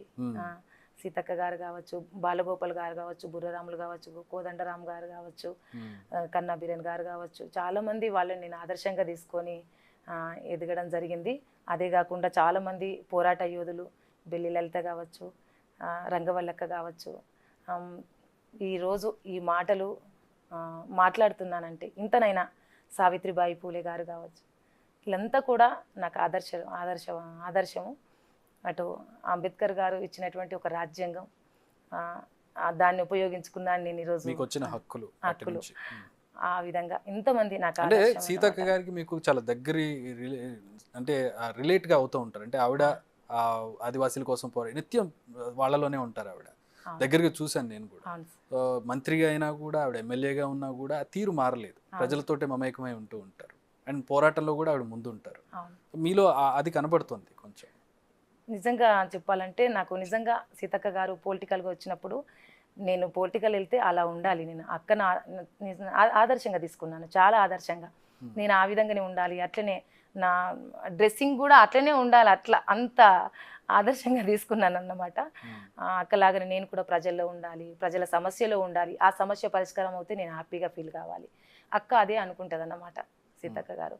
అదే నిజంగా ఆదిలాబాద్ జిల్లాను తను ఇన్ఛార్జి మంత్రిగా తీసుకోవడం చాలా ఆనందంగా ఉంది. ఎందుకంటే అక్కడ ఉన్నటువంటి ఆదివాసుల పరిస్థితులు ఇవన్నీ చూసి కూడా కొంత మేరకు బాగా మెరుగుపడేటువంటి అవకాశాలు కూడా ఎక్కువగా ఉంటాయనేటువంటి ఒక ఆలోచన, తను ఒక ఉద్యమం నుంచి, ఒక అరణ్యం నుంచి జనారణ్యంలోకి వచ్చినటువంటి ఒక గొప్ప మహానీయురాలు ఒక డైనామిక్ లీడర్ తను. ఆమె నాకు చాలా ఆదర్శం అన్నమాట అక్క. నేను ఎప్పుడు అయినా కానీ ఆమె వీడియోలు చూస్తూ చాలా ఆనందంగా ఫీల్ అవుతాను. నేను ఇట్లా ఎప్పుడు ఎదగాలి అలా అనుకుంటుంటే ఆ అవకాశం ఈ నాకు రావడం అనేది ఆనందంగా ఉంది. రాజకీయాల విషయానికి వచ్చినట్లయితే ముగ్గురికి ఆదివాసీలకే ఇచ్చారు టికెట్లు, 3 పార్టీలు కూడా. లంబాడాలు కూడా ఉన్నారు అక్కడ. వాళ్ళ ఓటుకు సంబంధించి, ఆ వర్గం ఓట్లకు సంబంధించి ఏమైనా ఇబ్బంది కలిగే అవకాశం ఉంది అనుకుంటున్నారా? దానికి మీ దగ్గర ఉన్న వ్యూహం ఏంటి? అంటే నేను అంటే అంటే అక్కడ ఉద్యమాలు కూడా జరిగాయి. అయినప్పటికీ కూడా అంటే కాంగ్రెస్ పార్టీ మీద కొంత అభిమానం అనేది ఎక్కువగా ఉందన్నమాట. బీజేపీ, బీఆర్ఎస్ చూసాం కదా, ఇక్కడ రాష్ట్రంలో బీఆర్ఎస్ చూసాము, కేంద్రంలో బీజేపీ కూడా చూసాం, 10 సంవత్సరాలు చూసాము. కాబట్టి కాంగ్రెస్కి వేస్తే బాగుంటుంది. ఎందుకంటే నేను అందరికీ అంటే ఇటు లంబాడా కమ్యూనిటీకి కావచ్చు, ప్రతి ఒక్క కమ్యూనిటీలో మేము కలిసి ఉండేవాళ్ళం. మానవకుల వేదికలో వర్క్ చేస్తుంటే ఇటు రైతు ఆత్మహత్యలు కావచ్చు, ప్రతి ఒక్క సమస్యలో మేము ఇన్వాల్వ్ అయ్యేవాళ్ళం అనమాట. అందుకని పెద్ద ఇబ్బంది ఏమి ఉండదు అని నేను అనుకుంటున్నా. అక్కడ లంబాడా కమ్యూనిటీ తోటి పెద్ద ఇబ్బంది ఏమి ఉండదు. అంటే మనిషిని చూసి, అంటే పని చేసే మనిషా పని చేయని మనిషా ఆ విధంగా చూసి అక్కడ ఫాలో అవుతారు. అక్కడ అది లంబాడా కమ్యూనిటీ కావచ్చు అందరు. మీ నియోజకవర్గ ప్రజలకు, ఆదిలాబాద్ పార్లమెంట్ నియోజకవర్గ ప్రజలకు ఏమైనా చెప్పదలుచుకుంటే చెప్పొచ్చు. ఆదిలాబాదు పార్లమెంటు ప్రజలందరికీ కూడా, ఎస్సీ, ఎస్టీ, బీసీ, మైనార్టీ, సబ్బండ వర్గాల ప్రజలందరికీ కూడా నేను చేతులెత్తి నమస్కరిస్తున్నాను. ఒక్కసారి ఒక ఆదిలాబాద్ పార్లమెంట్ నుంచి ఒక్కసారి మహిళను, మొట్టమొదటిసారిగా మహిళను పార్లమెంటుకు పంపించడానికి మీరందరూ కూడా సహాయ సహకారాలు అందిస్తారు, నన్ను గెలిపించడానికి తప్పకుండా ప్రయత్నం చేస్తారనేసి. అదేవిధంగా రాహుల్ గాంధీ గారిని, అంటే వాళ్ళ కుటుంబం అంతా కూడా ఒక త్యాగాల కుటుంబం. అలాంటి కుటుంబం నుంచి రాహుల్ గాంధీ గారిని ప్రధానమంత్రి చేయడానికి ఆదిలాబాదు ప్రజలందరూ కూడా కాంగ్రెస్ పార్టీకి ఓటేసి పార్లమెంటుకు నన్ను పంపించి, అక్కడి నుంచి ఒక వ్యక్తిని పంపిస్తే అక్కడ పెరుగుతుంది కదా మా స్థానం. ఒక స్థానాన్ని పంపిస్తే రాహుల్ గాంధీ గారు ప్రధానమంత్రి అవుతారు. కాబట్టి ప్రాంతాలన్నీ కూడా, దేశం ఇటు రాష్ట్రం, ఇక్కడ రాష్ట్రంలో మా ప్రభుత్వం ఉంది, దేశంలో కూడా అప్పుడు మన ప్రభుత్వం ఉంటే అభివృద్ధి అయ్యేటువంటి అవకాశాలు ఎక్కువగా ఉంటాయి, బడుగుల అభివృద్ధి ఎక్కువ జరుగుతుంది అనేటువంటి ఆశయంతో ఉన్నాం. కాబట్టి తప్పకుండా ఆదిలాబాద్ ప్రజలందరూ కూడా ఈ నిర్ణయం తీసుకొని ఓటేసి కాంగ్రెస్ పార్టీకి ఓటేసి. స్వాగతం, దిస్ ఇస్ చక్రి. ఈరోజు మనతో పాటు ఉన్న MP candidate Adilabad Congress MP అభ్యర్థి ఆత్రం సుగుణ. టీచర్గా తన ప్రస్థానాన్ని ప్రారంభించి ఈరోజు ఎంపీగా పోటీ చేయబోతూ ఉన్నారు కాంగ్రెస్ పార్టీ తరపు నుంచి. మరి ఆవిడ వ్యూహం ఏంటి, ఈ ప్రస్థానంలో ఆవిడ అనుభవాలు ఏంటి, సుగుణ గారిని అడిగి తెలుసుకుందాం. సుగుణ గారు నమస్కారం. నమస్కారం అండి. ముందుగా కంగ్రాచులేషన్స్. Thank you. అభ్యర్థిగా ప్రకటించింది కాంగ్రెస్ పార్టీ మిమ్మల్ని. అవును, థ్యాంక్ యూ అండి. కాంగ్రెస్ పార్టీకి కూడా నేను, కాంగ్రెస్ కుటుంబానికి ధన్యవాదాలు, కృతజ్ఞతలు తెలుపుతున్నాను. ఎలా సాధ్యమైంది అంటే టీచర్, ఆ తర్వాత ఎంపీటీసీ, ఇప్పుడు నేరుగా ఒక ఎంపీగా పోటీ చేస్తూ ఉన్నారు, ఏం కారణాలు ఏంటి అనుకుంటున్నారు? నిజంగా నేను కాంగ్రెస్ పార్టీకి, కాంగ్రెస్ కుటుంబానికి రుణపడి ఉంటాను. ఆదిలాబాద్ అంతా కూడా ఆదివాసుల జిల్లాది. అక్కడ ఆదివాసులకు ఒక టికెట్ ఇవ్వడం, అందులో ఆదివాసీ మహిళను మొట్టమొదటిసారిగా ఆదిలాబాద్ పార్లమెంటు నుంచి ఒక ఆదివాసీ మహిళకి ఇవ్వడము, కాంగ్రెస్ పార్టీ ఒక మహిళను గుర్తించడం, మహిళలను ఎక్కువగా గుర్తించేది కాంగ్రెస్ పార్టీ కాబట్టి ఒక ఆదివాసీ మహిళను గుర్తించడం చాలా ఆనందంగా ఉంది నాకు. చాలా మంది పోటీ పడ్డారు, చాలా లాబింగ్ జరిగింది ఆదిలాబాద్ ఎంపీ స్థానానికి. మిమ్మల్ని ఎంచుకోవడానికి కారణాలు ఏంటి, మీలో ఉన్న పొటెన్షియల్ ఏంటి అని మీరు అనుకుంటున్నారు? ఆదిలాబాద్ జిల్లా అంతటా కూడా దాదాపుగా మేము పోరాటాలు చేస్తూ ఉన్నామన్నమాట. జంగల్ జమీన్ కొరకు కుమరం భీం పోరాటం చేశాడు, భూమి భుక్తి విముక్తి కొరకు ఇంద్రవెల్లో పోరాటం జరిగింది. ఈ భూమి, అక్కడ ఉన్నటువంటి భూమిని రక్తంతో తడిపినటువంటి గడ్డ అది. కాబట్టి అవన్నీ కూడా ఇందులో ఉన్నాయన్నమాట. దాంతో అక్కడ చట్టాల కొరకి, హక్కుల కొరకి మేము ఎప్పుడు ఫైట్ చేసుకుంటూ ఉండేవాళ్ళము. దాని తర్వాత చాలా కేసులు అవ్వడం, ఇవన్నీ కూడా అవ్వడం, ఉద్యోగం చేస్తున్నటువంటి క్రమంలో కూడా చాలా ఉద్యమాలు చేశాను నేను. దాని తర్వాత ఏమనుకున్నానంటే, నేను రాజకీయాల్లోకి వస్తే నా ఆదివాసులకి, ఈ ప్రాంత అభివృద్ధి కొరకు నేను ఫుల్ టైం వర్కర్గా పనిచేయగలుగుతానన్నటువంటి ఒక ఆశయంతో రావడం జరిగింది. అందులో భాగంగా వేరే బీజేపీ కావచ్చు, బీఆర్ఎస్ కావచ్చు, ఈ పార్టీలు అంటే నాకు ఇష్టం లేదన్నమాట. కాంగ్రెస్ పార్టీ అనేది సమానత్వం కొరకు, రాజ్యాంగబద్ధంగా రాజ్యాన్ని నడిపించడానికి, బేసిక్గా వామపక్ష భావజాలం కలిగి ఉన్నటువంటి వ్యక్తి మీరు. సో ఎందుకు కాంగ్రెస్ పార్టీని ఎందుకు ఎంచుకున్నారు? అంటే వాస్తవం మీరు అన్నట్టుగా వామపక్ష భావజాలం కలిగినటువంటి దాన్ని నేను. అయినప్పటికీ దాదాపుగా ఎన్ని పోరాటాలు చేసినప్పటికీ కూడా నేను అనుకున్న లక్ష్యాన్ని చేరలేకపోతున్నా అన్నమాట. అందుకే ఈ లక్ష్యాన్ని నేను ఎంచుకోవడం జరిగింది. ఆ భావజాలాన్ని కూడా గుండెల్లో పెట్టుకుంటూనే పోరాటాలు అక్కడ నుంచే కదా వచ్చాయి. కాంగ్రెస్ పార్టీ కూడా కొంత అంటే ప్రజల కొరకు ఆలోచిస్తుంది, ప్రజల అభివృద్ధి కొరకు ఆలోచిస్తుంది, బడుగుల పక్షాన ఉంటుంది, ఆదివాసుల పక్షాన ఉంటుంది, దళిత పక్షాన ఉంటుంది. ఇక్కడ ఎవరు దళితులు, ఆదివాసులు, బడుగులు, మైనారిటీలు వీళ్ళే కదా వెనుకబడినటువంటి కులాలు అంటే వాళ్ళ పక్షాన ఉంటుంది. కాబట్టి మేము కూడా వాళ్ళ పక్షాననే కదా కొట్లాడేది. అందుకనే ఈ నిర్ణయం తీసుకున్నాను. ఆదిలాబాద్ అడవుల జిల్లా, ఎక్కువ గిరిజనులు ఉండేటటువంటి జిల్లా, సమస్యలు కూడా అదే స్థాయిలో ఉండేటటువంటి జిల్లా. సో మీరు ఎంపీగా పోటీ చేసే ముందు అంటే మీరు చాలా సమస్యల మీద పోరాడారు. బట్ ఎంపీ అంటే చాలా విస్తృత దృక్పథం ఉండాలి, పర్సెప్షన్ కూడా వేరేగా ఉండాలి. ఏం గమనించారు, ఎలాంటి సమస్యలు చూశారు? అక్కడ నేను భూపోరాటాలు చూశాను, రైతు ఆత్మహత్యలు చూశాను, గర్భిణీ స్త్రీల మరణాలు చూశాను, రోడ్డు సమస్యలు చూశాను, వాగులు వంకలు దాటి గర్భిణీ స్త్రీలు హాస్పిటల్కి పోయినటువంటి పరిస్థితుల్లో చాలామంది మహిళలు చనిపోయినటువంటి పరిస్థితులు అన్నమాట. చాలా రకాలైనటువంటి సమస్యలు చూసి ఈ నిర్ణయం తీసుకోవడం జరిగింది. ఇంతో కొంత నేను అంటే కేంద్రంలో కాంగ్రెస్ గవర్నమెంట్ ఉంటే అప్పుడు రోడ్డు, ఎడ్యుకేషన్, హెల్త్ అండ్ ఒక యూనివర్సిటీ అక్కడ ఏర్పాటు చేస్తే ఇంకా చాలా బాగుంటుంది. అక్కడే చదువుకొని అక్కడే విద్యార్థులు ఉద్యోగాలు చేస్తే ఆ ప్రాంతం అభివృద్ధి చెందుతుంది అనేటువంటిది ఒకటి. రోడ్డు సౌకర్యాలు ఉండి హాస్పిటల్స్ ఉంటే అక్కడ వైద్యం అంది అందరు కూడా బాగుంటారు. ఎడ్యుకేషన్ ఇస్తే అందరు ఎడ్యుకేటెడ్ అవుతారు, ఈ మరణాలు అనేటివి ఉండవు, ఇది రక్తహీనత అనేది ఉండదు అనేటువంటి ఒక ఆలోచన. ఉమ్మడి జిల్లా మొత్తంలో కూడా ఆదివాసులే మీరు అన్నట్టుగా చాలా పెద్ద 3,30,000 దాకా ఆదివాసులు ఉన్నారనమాట. అక్కడ మొత్తం కూడా ఇప్పటికి ఎవరు ఆదివాసులు డెవలప్ అయినారంటే అదేమీ లేదు. ఓన్లీ అటెండర్, టీచరు, ఒక్కరిద్దరు మాత్రమే అట్లా డాక్టర్స్ అంతే. కాబట్టి ఇట్లా నేను ఆ లక్ష్యం పెట్టుకున్నాను. ఆ లక్ష్యం దిశలో కూడా కాంగ్రెస్ పార్టీ తప్పకుండా ఆలోచిస్తుంది అనేటువంటి ఆలోచన కూడా నాలో ఉందన్నమాట.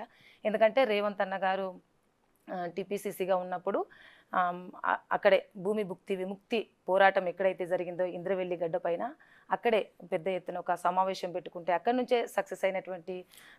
ఇంద్రవెల్లి అంటే గుర్తొచ్చింది అసలు, అంటే ఈ ప్రభుత్వానికి ముందు ఉన్నటువంటి ప్రభుత్వం ఇంద్రవెల్లి దగ్గరికి వెళ్ళి నివాళులు అర్పించే పరిస్థితి కూడా ఎందుకు లేకుండా పోయింది? ఇది కారణాలు ఏంటి? అది నక్సలైట్లు కట్టించినటువంటి స్తూపము, అక్కడికి ఎవరు వెళ్ళొద్దని నిషేధాలు విధించడం జరిగింది. 144 సెక్షన్ విధించారు. మేము దాదాపు 30 మంది కూడా వెళ్ళి నివాళులు అర్పించినటువంటి పరిస్థితి. మాకు తప్పకుండా దసరా పండగ కానీ లేకపోతే చనిపోయిన వాళ్ళకి తప్పకుండా నివాళులు అర్పిస్తాం మేము. కానీ ఆ ఛాయిస్ కూడా మాకు ఇవ్వలేదు. మేము చాలాసార్లు ప్రభుత్వానికి విన్నవించాం. మాకు మా కొరకు భూమి భుక్తి విముక్తి కొరకు పోరాటాలు చేసి రక్తర్పణ చేసినటువంటి మా ఆదివాసీ బిడ్డలు వాళ్ళంతా కూడా. కాబట్టి మేము వాళ్ళకి నివాళులు అర్పిస్తామంటే అస్సలు నివాళులు అర్పించనివ్వలేదు. లాస్ట్కి అంటే పోరాటాలు చేస్తున్నటువంటి క్రమంలో ఒక 30 మందికి మాత్రమే ఛాయిస్ ఇవ్వడం జరిగింది. ఇప్పుడైతే చాలా ఆనందంగా అందరం శంకుస్థాపన కూడా చేశారు అక్కడ స్తూపానికి. ఏంటి ఎట్లా అనిపిస్తోంది? చాలా అభివృద్ధి కార్యక్రమాలు కూడా శంకుస్థాపన జరిగింది. అవునండి, చాలా ఆనందంగా ఉందండి. అక్కడ అది ఒక స్మృతివనం ఏర్పాటు చేస్తే ఇంకా చాలా అంటే ఎవరు కూడా అందరూ వచ్చి ఓ పలానా ఆదివాసులంట ఇంతమంది చనిపోయారు అక్కడ, పోరాటం చేసి చనిపోయారు అనేటువంటిది ఒకటి అందరికీ గుర్తుంటుంది. మా ఆదివాసీ ముందు తరాలకు కూడా తెలిసిపోతుంది అన్నమాట. మా వాళ్ళు ఇట్లా అప్పుడు పోరాటం చేశారట, భూమి కొరకు భుక్తి కొరకు విముక్తి కొరకు పోరాటం చేశారట అనేటువంటి విషయము ఇంకా ముందు తరాలకు మా పిల్లలకు కూడా తెలుస్తుంది కదా. అట్లా స్మృతివనం ఏర్పాటు చేయడానికి కూడా గౌరవనీయులు సీఎం రేవంత్ అన్న గారు ఒప్పుకోవడం జరిగింది. చాలా ఆనందంగా ఉంది. అక్కడ మీ ప్రత్యర్థులు నగేష్ గారు 3 సార్లు ఎమ్మెల్యే, ఆత్రం సక్కు 2 సార్లు ఎమ్మెల్యే, నగేష్ గారు మంత్రిగా కూడా చేశారు. ఈ పార్టీలు అధికారంలో ఉన్నప్పుడు అక్కడ మీకు ఏమైనా అభివృద్ధి కనిపించింది? ఎందుకంటే మీరు ఎప్పటి నుంచో చూస్తూ ఉన్నారు, అక్కడ అభివృద్ధి చూస్తున్నారు, సమస్యలను చూస్తున్నారు, వాటి మీద పోరాటాలు కూడా చేస్తున్నారు. వీళ్ళ టెన్యూర్లో, ఈ పార్టీల టెన్యూర్లో అక్కడ ఏంటి, ఎంత మేరకు అభివృద్ధి జరిగిందని మీరు అనుకుంటున్నారు? నేనైతే అనుకోనండి అభివృద్ధి అనేసి, ఎక్కడ వేసిన గొంగడి అక్కడే అన్నట్టుగా. ఎందుకంటే అక్కడ జోడేఘాట్లో ఒక 25 కోట్లు పెట్టి ఒక మ్యూజియం, కుమ్రం భీమ్ ఒక మ్యూజియం కూడా ఏర్పాటు చేశారు. దాని చుట్టుపక్కల 12 పోరు గ్రామాలు ఉంటాయండి. కనీసం రహదారి ఉండదు, మంచినీటి సౌకర్యం ఉండదు, వాళ్ళకి ఇండ్లు కూడా లేవు. అక్కడ కోలామ్స్ ఉంటారు. కోలామ్స్ అంటే పీవీటీజీ అని, ఇంకా ఆదివాసుల కన్నా ఇంకా వెనుకబడినటువంటి వాళ్ళకి అసలు రహదారి కూడా ఉండదు. రక్తహీనత కూడా ఎక్కువనే అక్కడ. అక్కడ అభివృద్ధి ఎక్కడ? ఇంకా వాళ్ళకి అసలు సరైన సౌకర్యం లేక హాస్పిటల్ పోవడానికి కూడా దారి లేక చాలామంది అట్లా చనిపోయినటువంటి సందర్భాలు కూడా అన్నమాట. అయితే సీఎం గారు అప్పుడున్నప్పుడు బీఆర్ఎస్ సీఎం గారు అక్కడికి వచ్చి నేను హెలికాప్టర్ల ద్వారా కేసీఆర్ గారు నేను హెలికాప్టర్ల ద్వారా మందులు అందిస్తాను మీకు అనేసి వాగ్దానం ఇచ్చినటువంటి సందర్భాలు కూడా 100 పడకల ఒకసారి ఇక రాలేదు 100 పడకల ఆసుపత్రి కట్టిస్తాను ఇక్కడ అనేసి అప్పుడు వాగ్దానం చేయడం అనేది జరిగింది. హాస్పిటల్ కట్టిస్తే డాక్టర్లు ఉండాలి, మందులు ఉండాలి, అక్కడ అన్ని రకాలైనటువంటి పరికరాలు ఉండాలి. ఇవి ఏవి లేనప్పుడు పెద్ద హాస్పిటల్ కనబడడానికి ఉంటే అది కాదు కదా. అందుకని మా ఆదివాసులు కంపల్సరీ గవర్నమెంట్ హాస్పిటల్కే వెళ్తారన్నమాట. వెళ్తే అంటే వాళ్ళకి అదొక దేవాలయంలాగా చూసుకుంటారు. అంతే, అక్కడికి పోతే సరైన మందులు ఉండవు, డాక్టర్ ఉండరు, ఏముండవు. అట్లా చాలా నష్టపోయినటువంటి వాళ్ళు ఉన్నారు మా ఆదివాసులు. చనిపోయినటువంటి వాళ్ళు చాలామంది. అక్కడి నుంచి ఊట్నూరు నుంచి రిమ్స్కి, ఆదిలాబాద్ నుంచి గాంధీ హాస్పిటల్ హైదరాబాద్కి. మాకు కొత్త అండి, హైదరాబాద్ అంటేనే చాలా భయం, మాకు కొత్త. ఇక్కడికి వచ్చి గాంధీ హాస్పిటల్ నుంచి దాదాపు ఒక్కరో ఇద్దరు మరి లెక్కగా పెట్టుకుంటే అట్లా బతికి వెళ్ళిపోయిన వాళ్ళే కానీ ఎప్పుడు డెడ్ బాడీ దూరం నుంచి ఇక్కడికి వచ్చేటప్పటికి విషమించిపోతుంది. అట్లనే మార్గ మధ్యంలో చాలా మంది చనిపోయినటువంటి వాళ్ళు. కాబట్టి అదే కాకుండా మిషన్ భగీరథ పేరు మీద మొత్తం రోడ్లు ఇంకా ఉన్న ఏదో కొంచెం అట్లా ఎడ్ల బండి అన్న పోయేటువంటి పరిస్థితితో ఉన్నా కానీ ఆ రోడ్లు కూడా తవ్వేసి ఉట్టిగా అలా పెట్టేశారు. అవి కూడా పని కూడా పూర్తి చేయలేదు. ఇక్కడ ఉట్టిగా అది పేరుకే నల్ల అక్కడ కానీ వాటర్ లేవండి. అట్లా చాలా రకాలైనటువంటివి ఏవి కూడా సక్సెస్ లేవు. వర్షాకాలం వచ్చిందంటే ఈ రోజుకి ఆదివాసీల దారుణమైన పరిస్థితులు మనం ఇప్పటికీ వార్తల్లో చూస్తున్నాం. అంటే ఇంతకాలం అయ్యి ఇన్ని రోడ్లు ఎక్కడికో వెళ్ళిపోతున్నాం అని చెప్పుకునే పరిస్థితులు ఇంకా డోలీలో కట్టుకుని వెళ్ళే పరిస్థితి, దారి మధ్యలో చనిపోయేటటువంటి దౌర్భాగ్యం నిజంగా అది. అలాంటి గత వర్షాకాలంలో కూడా 3 చనిపోయారు మహిళలు. చాలా ఇల్లు కట్టించామని చెప్తారు కేసీఆర్ ఇల్లు. ఏంటి మీకు అక్కడ ఇంకా గుడిసెలు కనపడుతూ ఉంటాయి గూడాల్లో చూస్తూ ఉంటే ఎట్లా ఉంది అక్కడ? ఇది నవ్వుకునేటువంటి పరిస్థితి అండి. ఎందుకంటే ఏ ఒక్క ఆదివాసీ కూడా డబల్ బెడ్రూమ్లో లేరు ఇప్పటికీ. ఎవరు లేరు అక్కడ. ఎస్సీ ఎస్టీ బీసీ ఓబీసీ మైనార్టీలు కూడా ఉన్నారు కదా, ఎవరు కూడా లేరు. ఏ ఒక్కరు కూడా డబల్ బెడ్రూమ్లో లేరు. మరి అవి ఎక్కడో 2-3 ఒక 20 ఏమో కట్టించారట. అవి అట్లనే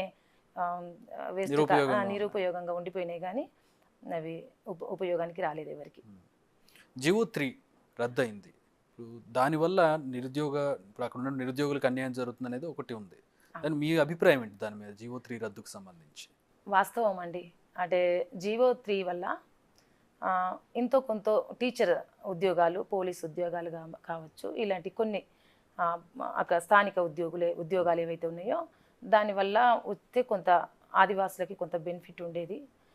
జీవో 3 వల్ల అది పోవడం వల్ల అందరితో పోటీ పడడం అనేది కొంత ఆదివాసులకు కాదన్నమాట. పోటీ పడడం, ఎందుకంటే ఆదివాసులు అందరితో కలిసి ఉండరు, కొంచెం ఇంట్రోవర్ట్స్ ఉంటారు, సిగ్గు ఎక్కువ ఉంటుంది. అవును, వాళ్ళ గుంపు వాళ్ళకే. అసలు మిగతా కమ్యూనిటీతో కలవాలంటే కొంత భయపడతారు. ఈవెన్ నేను కూడా ఇక్కడ ఎంత చదువుకొని టీచర్ ఇంత రావడం అంటే కొంచెం హైదరాబాద్ రావడం అంటేనే మాకు అమ్మో హైదరాబాద్ ఇంత పెద్ద సీట్ ఇట్లా అది అనుకుంటాము. మా గూడాలు మాకే ఒక హైదరాబాద్ లాగా అందరం చాలా అంటే బంధుత్వంగా ఒక ఐక్యంగా ఉంటాం. మాకు వేరువేరుగా అట్లా అది ఉండదన్నమాట. ఏదైనా కానీ ఎప్పుడు అది ఒక గుంపుగా అందరూ ఒక ఊరు అన్నప్పుడు అందరూ గుంపుగానే ప్రతి ఒక్క పండగ కావచ్చు, చావు కానీ పుట్టుక కానీ ఏది ఉన్నా కానీ కలిసికట్టుగా చేసుకుంటాం. ఎవరి ఇంట్లో వాళ్ళు చేసుకోవడం అలా ఏమి ఉండదు. కాబట్టి ఈ మిగతా కమ్యూనిటీతో కలవడానికి కూడా మాకు మీరు రావడం పక్కన పెడితే మీ గూడెల్లో కొత్త వాళ్ళు వచ్చినా కూడా అందరూ గోడల చాట్ల నుంచి అటు నుంచి చూస్తూ ఉంటారు. నేను పర్సనల్గా ఎక్స్పీరియన్స్ చేస్తాను. వాస్తవం. అసలు కొత్త వీళ్ళతో ఎట్లా మాట్లాడాలో, ఏం చేయాలో, వీళ్ళకి ఏం వంట చేసి పెట్టాలా, మన వంటలు తింటారా వీళ్ళు, అలాంటివి కూడా అట్లా ఆలోచించడం జరుగుతుంది. కానీ హైమండ్ డార్పు గారు అక్కడికి వచ్చి మర్లవైలో ఉండి మాతో కలిసిపోయి ఎక్కడో లండన్లో పుట్టినటువంటి వ్యక్తి వచ్చి అక్కడే తను సమాధి అవ్వడం, మా సంస్కృతి సాంప్రదాయాల పట్ల తనకి చాలా ఇంట్రెస్ట్గా ఉండి అది మా ఆదివాసుల సంస్కృతి సాంప్రదాయాలు, ఆచార వివరాలు, వీళ్ళు ఉండే విధానం, తిండి తినే విధానం, బట్టలు కట్టుకునేది, ఇదంతా కూడా ఒక పుస్తకంలో రాసి తను ఈరోజు చరిత్రను బయటకు తీసుకురావడం, అప్పుడున్నటువంటి గవర్నమెంట్ కాంగ్రెస్ గవర్నమెంట్కు అప్పీల్ చేయడం, దాని తర్వాత మాకు చట్టాలు తీసుకురావడం. నిజంగా మేము కాంగ్రెస్ అప్పుడు ఇప్పుడు కానీ కాంగ్రెస్ గవర్నమెంట్కి మేము చేతులెత్తి నమస్కరిస్తాం. ఈ కమ్యూనిటీకి సంబంధించి బాగా వెనకబడినటువంటి కమ్యూనిటీ, వీళ్ళతో పాటు చాలా మంది వెనకబడిన వాళ్ళు ఉన్నారు. సో వాళ్ళ కోసం మీ ప్రత్యేకంగా ప్రణాళిక ఏమన్నా ఉందా? రేపు ప్రచారంలో దాన్ని చెప్పబోతున్నారా? ఏం చెప్తారు? నాకు ఎడ్యుకేషన్ అంటే చాలా ఇష్టం. మీ టీచర్గా స్వతహాగా టీచర్. ఎడ్యుకేషన్ అంటే చాలా ఇష్టం. చాలా మంది నా ఆదివాసీ పిల్లలందరూ కూడా ఎడ్యుకేషన్లో చాలా వెనుకబడి ఉన్నారన్నమాట. వాళ్ళకి ఎడ్యుకేషన్ అందించి ఇట్లా హైదరాబాద్ దాకా వాళ్ళు చదువుకొని ఉద్యోగాలు చేసే విధంగా వాళ్ళు ఎదగాలనేటువంటి నా ఆశయం అన్నమాట. రోడ్లు, అక్కడ ఒక యూనివర్సిటీ, ఇవి నా లక్ష్యము. దాని కొరకు నేనైతే రేవంత్ అన్న గారిని ఎంతనైనా బతిమాలుకుంటానేమో నా ఆదిలాబాదు అభివృద్ధి కొరకు. అక్కడే ఒక చిన్న చిన్న మినీ పరిశ్రమలు, అక్కడ అంటే 107 చట్టం ఉంటుంది, ఇంకా ఆ చట్టాలను కాపాడుతూ అక్కడ ఉన్నటువంటి ఎస్సీ ఎస్టీ బీసీ మైనారిటీలు ఎక్కువగా ఉంటారు అక్కడ కూడా. వాళ్ళకు కూడా అభివృద్ధి, వీళ్ళతో పాటు అంటే ఆ చట్టాలను కాపాడుతూనే వాళ్ళకు కూడా అభివృద్ధి చేస్తే ఇంకా చాలా బాగుంటుంది. ఇందాక GO3 గురించి మాట్లాడుకుంటూ ఉన్నాం. బీఆర్ఎస్ రివ్యూ పిటిషన్ వేస్తామని చెప్పింది, బీజేపీ ఆర్డినెన్స్ తెస్తామని చెప్పింది. అవి ఏం ముందుకు జరిగినట్టు కనపడడం లేదు. మీ అభిప్రాయం ఏంటి దీని మీద? మేము దాదాపుగా ఆ GO3ని ముట్టని అవసరం కూడా లేకుండే. కరోనా సమయంలో అంటే అభివృద్ధి చెందిన ఆదివాసులు అనేటువంటిది ఒక కమిటీ వేసి, దానిపైన కమిటీ వేసి అక్కడ ఆదివాసులు అభివృద్ధి చెందినరా, ఈ జీవో తీయవచ్చా అనేటువంటి విషయాన్ని తెలుసుకొని ఉండే బీఆర్ఎస్ గవర్నమెంట్. అప్పుడు తెలుసుకోకుండానే, ఎవరికి తెలియకుండానే సడన్గా ఆ జీవో పేపర్లోనే చూసాం మేము. ఇదేంటిది, ఈ జీవో పోవడం వల్ల ఆదివాసుల బతుకులు ఆగమైపోతాయి కదా, డిఎడ్లు చేసి చిన్నగా ఏఎన్ఎంలు, తర్వాత పోలీసు రిక్రూట్మెంట్లో కొంతమంది పిల్లలు ఇలా ఉన్న వాళ్ళే కదా, ఈ జీవో పోవడం వల్ల మిగతా కమ్యూనిటీ తోటి ఎట్లా పోటీ పడతారు పిల్లలు అనేసి మేము చాలా పోరాటాలు కూడా చేయడం జరిగింది. అప్పుడు చేస్తే అసలు పట్టించుకోలేదు. నిజంగానే మీరు అన్నట్టుగా త్రినాథరావు గారు అని గుంటూరులో ఉంటారు సార్. మాది ఆదివాసికి కొంచెం అంటే గవర్నమెంట్ లాయర్ తను, అంటే ఆదివాసుల పక్షాన ఇలా ఉంటుంది తీసుకొస్తారన్నమాట. తను కూడా అప్పుడు బీఆర్ఎస్ గవర్నమెంట్కి తను ఇచ్చారన్నమాట. ఇది జీవో పోవడం వల్ల ఆదివాసులకు నష్టం అవుతుంది, వాళ్ళు ఇంకా వెనుకబడిపోతారు పిల్లలు. ఎడ్యుకేషన్ ఎంతో డిఎడో చేయాలనేటువంటి ఆలోచన కూడా లేకుండా పోతారు వాళ్ళ పిల్లలు. కాబట్టి 3GO ఉంటే వాళ్ళకు బాగుంటుంది అనేటువంటి విషయాన్ని కూడా చెప్పడం జరిగింది. అయినప్పటికీ కూడా మేము ఆ రివ్యూ పిటిషన్ వేసామే అన్నారు తప్ప మరి అది మాకు ఇక్కడికి వరకు కూడా ఇంతవరకు తెలియనటువంటి పరిస్థితి. మూతబడినటువంటి సిమెంట్ ఫ్యాక్టరీ కావచ్చు, గిరిజన యూనివర్సిటీకి సంబంధించి కావచ్చు, ఎయిర్పోర్ట్కి సంబంధించి కావచ్చు, ఏంటంటే మీకు ప్రణాళిక ఏంటి? ఇప్పటి వరకు అవి ముందుకు సాగకుండా ఉన్నాయి, వాటి మీద మీకున్న ఆలోచన ఏంటి? నిజంగా అక్కడ ఆ ఫ్యాక్టరీ విషయానికి వస్తే అసలు ఇప్పటికి నిజంగా మూతపడి ఉంది. దానివల్ల చాలామంది దాదాపు ఎంతోమంది ఉపాధి పొందేటువంటి వాళ్ళు ఆ ఉపాధి కోల్పోయి వాళ్ళ కుటుంబాలు రోడ్డున పడ్డాయి. అంటే అభివృద్ధి అంటూనే ఒక దిక్కు కార్మికులను చాలా నష్టం చేసింది అప్పుడున్నటువంటి బీఆర్ఎస్ గవర్నమెంట్. అది ఒక ఫ్యాక్టరీ అక్కడ, ఆ ఫ్యాక్టరీని కూడా మూత వేస్తే అక్కడ అంతమంది కార్మికులకు ఎంత నష్టం జరుగుతుంది, అది కూడా ఆలోచించినటువంటి నిజంగా చాలా నష్టం. చిన్న కొంత మేరకు ఉన్నటువంటివి. మీరు అన్నట్టు అక్కడ విమానాశ్రయం అది అన్నారు, ఆ విషయంలో చూసుకున్నట్టయితే అప్పుడు బీజేపీ ఎంపీ గారు ఉండిరి, సోయం బాపురావు గారు కంపల్సరీ వస్తుంది తీసుకొస్తాను. ఇప్పుడు ఆదిలాబాద్ అంటే ఒక హైదరాబాద్లా అయిపోతుంది, ఒక 30 నిమిషాలలోనే. హైవేకున్న జిల్లాలన్నీ కూడా అభివృద్ధి చెందుతూ ఉంటాయి, ఆదిలాబాద్ మాత్రం అలాగే ఉంటుంది. నేను ఎన్నిసార్లు చూసినా కూడా. మీ అభిప్రాయం ఏంటి దీని మీద? అక్కడ ఉన్నటువంటి NH7 నిజామాబాద్ మీద నుంచి వెళ్తుంది, ఇటు మెదక్ మీద నుంచి వెళ్తుంది, మొత్తం సిటీకి దగ్గరలో ఉండి నిజామాబాద్ దాకా అంతా బాగానే ఉంటుంది. నిర్మల్ దాటామంటే ఏం కనపడదు మళ్ళీ. అదంతా అటవీ ప్రాంతము. అడవి చట్టాలు కూడా కొంత అడ్డు రావడం, అభివృద్ధి కాకపోవడానికి. రెండవది ప్రభుత్వాలు అప్పుడున్నటువంటి ఇప్పుడు 10 సంవత్సరాల పరిపాలన విధానంలో ఏమీ లేకపోయింది. గత ఒక 4 సంవత్సరంలో పోరాటాలే ఉండే, దానివల్ల కూడా ఇంకా పట్టించుకున్నటువంటి పరిస్థితిలో కూడా మనం చెప్పుకోవచ్చు. అయినా అడవులు బాగున్నాయని అంటే అడవులను కూడా అంతరించిపోతున్నాయి. అయినా అభివృద్ధి అనేది ఏమీ లేకుండా పోతుంది. అభివృద్ధి చేయాలనేసి చాలా సందర్భాలలో ఆదివాసులు కూడా చాలా సందర్భాల్లో కొట్లాడినటువంటి పరిస్థితులు ఉన్నాయి. అడవి మీద హక్కులు కల్పిస్తూ అక్కడున్నటువంటి తేనె కావచ్చు, చాలా రకాలైనటువంటి అడవులలో దొరికినటువంటి వాటిపైన ఆదివాసులకు హక్కు కల్పించి తీసుకొచ్చి పరిశ్రమలు చిన్న చిన్న అందులో వాళ్ళు తేనె ఇప్పుడు సేకరించి మనకి తీసుకొచ్చి ఛత్తీస్గఢ్ ఉంది, జార్ఖండ్ ఉంది, ఇలాంటి ఒడిశా ఉంది, ఇలాంటి వాటిలో వాళ్ళకి అడవులు ఎక్కువ, ఆదివాసీలు ఎక్కువ. కానీ అక్కడ ప్రభుత్వాలు చేసే మార్కెటింగ్ కానివ్వండి, వాళ్ళకి ఇచ్చే కుటీర పరిశ్రమలు కానివ్వండి, వాళ్ళందరినీ ఒక దగ్గరకు తీసుకురావడం కానివ్వండి, ఇదంతా మన దగ్గర కూడా చేయొచ్చు కదా. అవును. దాదాపుగా కర్ణన్ గారు ఐటీడీ ఆఫీసర్గా ఉన్నప్పుడు తను కొంత అంటే తేనె సేకరించినటువంటి తేనెను గిరిజన మార్కెట్ అనేసి ఒకటి ఏర్పాటు చేసేసి ఇక్కడే అన్ని రకాల గిరిజనకు సంబంధించినటువంటి ఏమేమి తింటారు గిరిజనులు అంటే ఉంది మన దగ్గర, లేదని కాదు, అంటే కంపేర్ వాళ్ళతో పోల్చుకుంటే మనకి కాస్త తక్కువగా తక్కువ, ఉందని చాలా తక్కువ అండి. అంటే ఎందుకు మరి ఆఫీసర్సా లోపమా, అక్కడ ఉన్నటువంటి అధికారుల లోపమా, రాజకీయ నాయకుల లోపమా, కానీ ఆదిలాబాద్ జిల్లా అంటేనే అది ఎందుకో వెనుకబడిపోయింది పూర్తిగా. మాకు కూడా అనిపిస్తుంది, చాలా బాధ అనిపిస్తుంది, మా జిల్లా చాలా వెనుకబడిపోయింది అనేసి. కొంత మేరకు ఆఫీసర్స్ వచ్చినటువంటి ఆఫీసర్స్ కూడా ఇంట్రెస్టింగ్గా కొంతమంది వర్క్ చేశారు చాలామంది. పోడు భూములకు సంబంధించి ఎప్పటికీ చిక్కుముడి వీడిన సమస్యగానే ఎందుకు ఉండిపోతుంది? పోడు భూములు మేము పరిష్కరిస్తామని చెప్పి బీఆర్ఎస్ గవర్నమెంట్ కూడా చెప్పింది. మీ మీ మీ ఆలోచన ఏంటి దాని మీద? మీరు ఎంపీగా వస్తే దానికి మీరు ఏం చేస్తారు మీరు దానికి? కాంగ్రెస్ గవర్నమెంట్ ఉన్నప్పుడే 2006లో చట్టాన్ని, అటవీ హక్కుల చట్టాన్ని తీసుకొచ్చింది. దాని తర్వాత పోడు భూములకు పట్టాలు కూడా ఇచ్చారు. అప్పుడు ఇచ్చినటువంటి పట్టాలే ఉన్నాయి, పోడు భూములకు ఇచ్చినటువంటి పట్టాలు కానీ అటవీ హక్కుల చట్టం. ఈ మన బీఆర్ఎస్ గవర్నమెంట్ వచ్చినాక మేము చాలా ఫైట్ చేసాం. అప్పుడు కొంత మేరకు మిగిలాయి అన్నమాట భూములు. 2005 తర్వాత 9 తర్వాత కొట్టినటువంటి భూములకి మేము మళ్ళీ పట్టాలు ఇస్తాము అనేసి, అంటే అప్పటి నుంచి కొట్టినటువంటి కొన్ని భూములు అన్నమాట. ఆదివాసులు ఏంటంటే ఒక ఊరి నుంచి ఇంకో గూడెం నుంచి ఇంకో గూడానికి వస్తే ఇక్కడ స్థిరపడతాడు. స్థిరపడితే ఇంతో కొంత భూమి అక్కడ ఉన్నటువంటి పటేలు ఇస్తాడు, తర్వాత లేకపోతే కొంత భూమి సాగు చేసుకుంటారు అన్నమాట. అట్లా అయిపోయి కొంత మిగిలిపోయినాయి. అప్పుడు ఇచ్చేటప్పటికి మిగిలిపోయినటువంటి వాటికి కూడా పట్టాలు ఇవ్వాలి అనేసి మేము చాలా ఫైట్ చేసాం.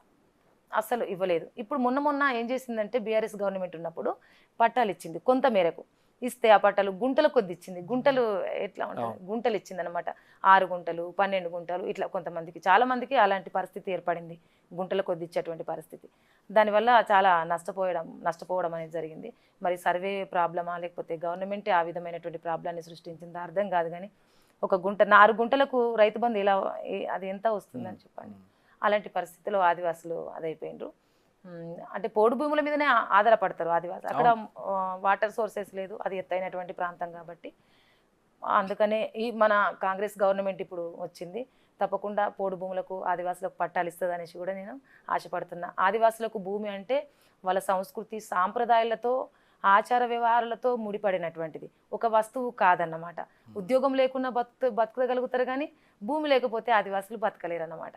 అందుకనే ఆదివాసులకి తప్పకుండా పట్టాలు ఇస్తుంది కాంగ్రెస్ గవర్నమెంట్ అని కూడా ఆశపడుతుంది. ఇందాక మీరు నీటి సమస్యకు సంబంధించి ఉమ్మడి జిల్లాలో చూసినట్లయితే ఆదిలాబాద్లో తొమ్మిడిహట్టి నుంచి ప్రాణహిత చేవళ్ళ తరలించడం ఏమైనా నష్టం చేసింది అనుకుంటున్నారా? చేస్తే ఏ మేరకు నష్టపోయింది జిల్లా? చాలా నష్టం జరిగిందండి. వాళ్ళ భూములు కూడా అప్పుడు కొనుగోలు చేసినప్పుడు కూడా చాలా నష్టం జరిగింది. అక్కడ తుమ్మిడిహట్టి ప్రాజెక్టు నిర్వహిస్తే దాదాపు చాలామంది ఆదివాసులు కావచ్చు, దళితులు కావచ్చు, అందరికీ కూడా నీరంది 2 పంటలు పండించి హాయిగా బతికేటువంటి అవకాశం ఉంటుంది. అది తప్పకుండా ఆ ప్రాజెక్టు నిర్వహణకు గౌరవనీయులు సీఎం రేవంత్ అన్న గారు కూడా నిర్ణయం తీసుకుంటారనేసి ఆశపడుతున్నాం. మేము చాలా సంవత్సరాల నుంచి వాళ్ళు పోరాటం చేస్తున్నారు ఆ ప్రాజెక్టు కొరకు. అప్పుడు శంకుస్థాపన చేశారు వైఎస్ రాజశేఖర్ గారు ఉన్నప్పుడు. అప్పుడే అది అవుతే అసలు బాగుంటుండే, కానీ అప్పుడు ఆ పరిస్థితుల్లో రాజశేఖర్ గారు లేకపోవడం, మళ్ళీ గవర్నమెంటు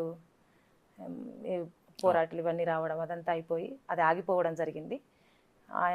బీఆర్ఎస్ గవర్నమెంట్ వచ్చినాక అప్పుడు అది పక్కన పడేశారన్నమాట.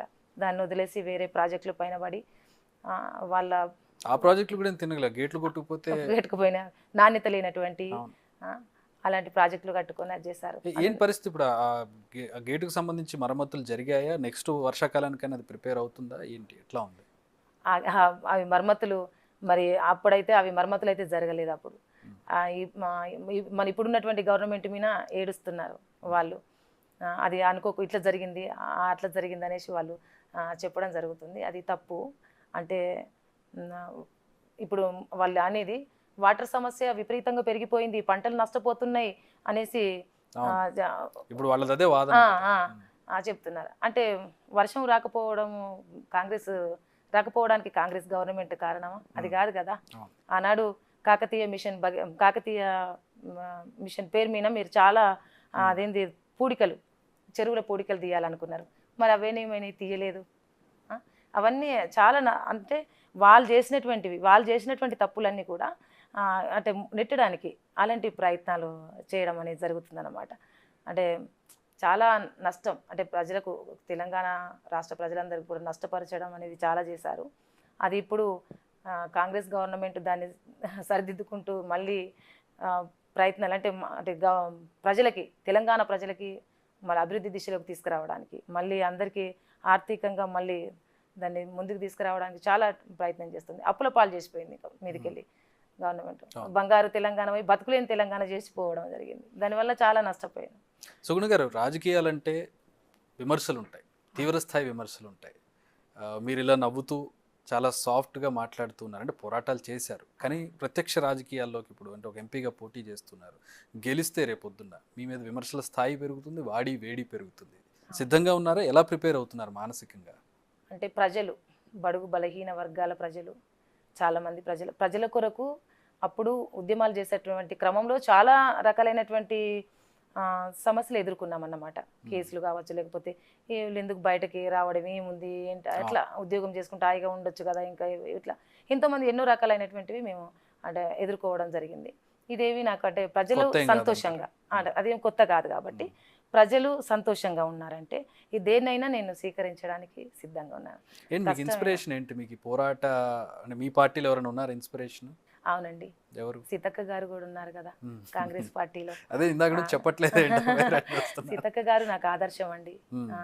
సీతక్క గారు కావచ్చు, బాలగోపాల్ గారు కావచ్చు, బుర్రరాములు కావచ్చు, కోదండరామ్ గారు కావచ్చు, కన్నా బిరెన్ గారు కావచ్చు, చాలా మంది వాళ్ళని నేను ఆదర్శంగా తీసుకొని ఎదగడం జరిగింది.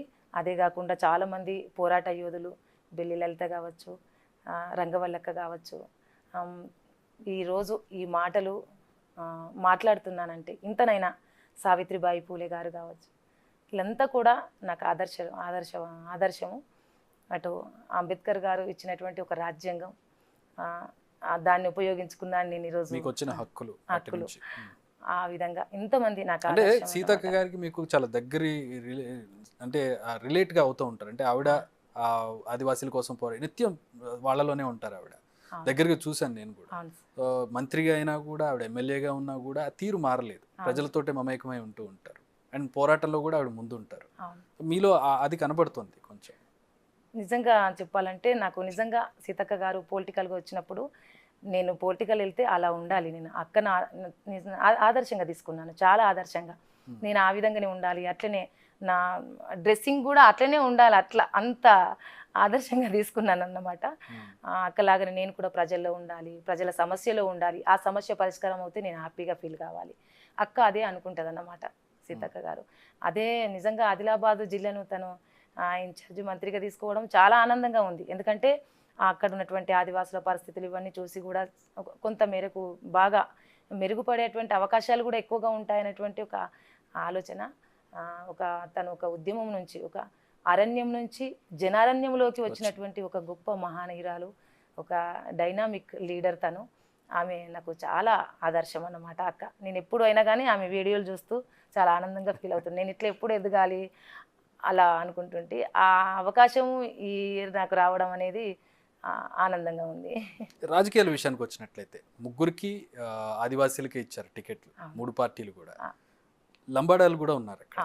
వాళ్ళ ఓటుకు సంబంధించి, ఆ వర్గం ఓట్లకు సంబంధించి ఏమైనా ఇబ్బంది కలిగే అవకాశం ఉంది అనుకుంటున్నారా? దానికి మీ దగ్గర ఉన్న వ్యూహం ఏంటి?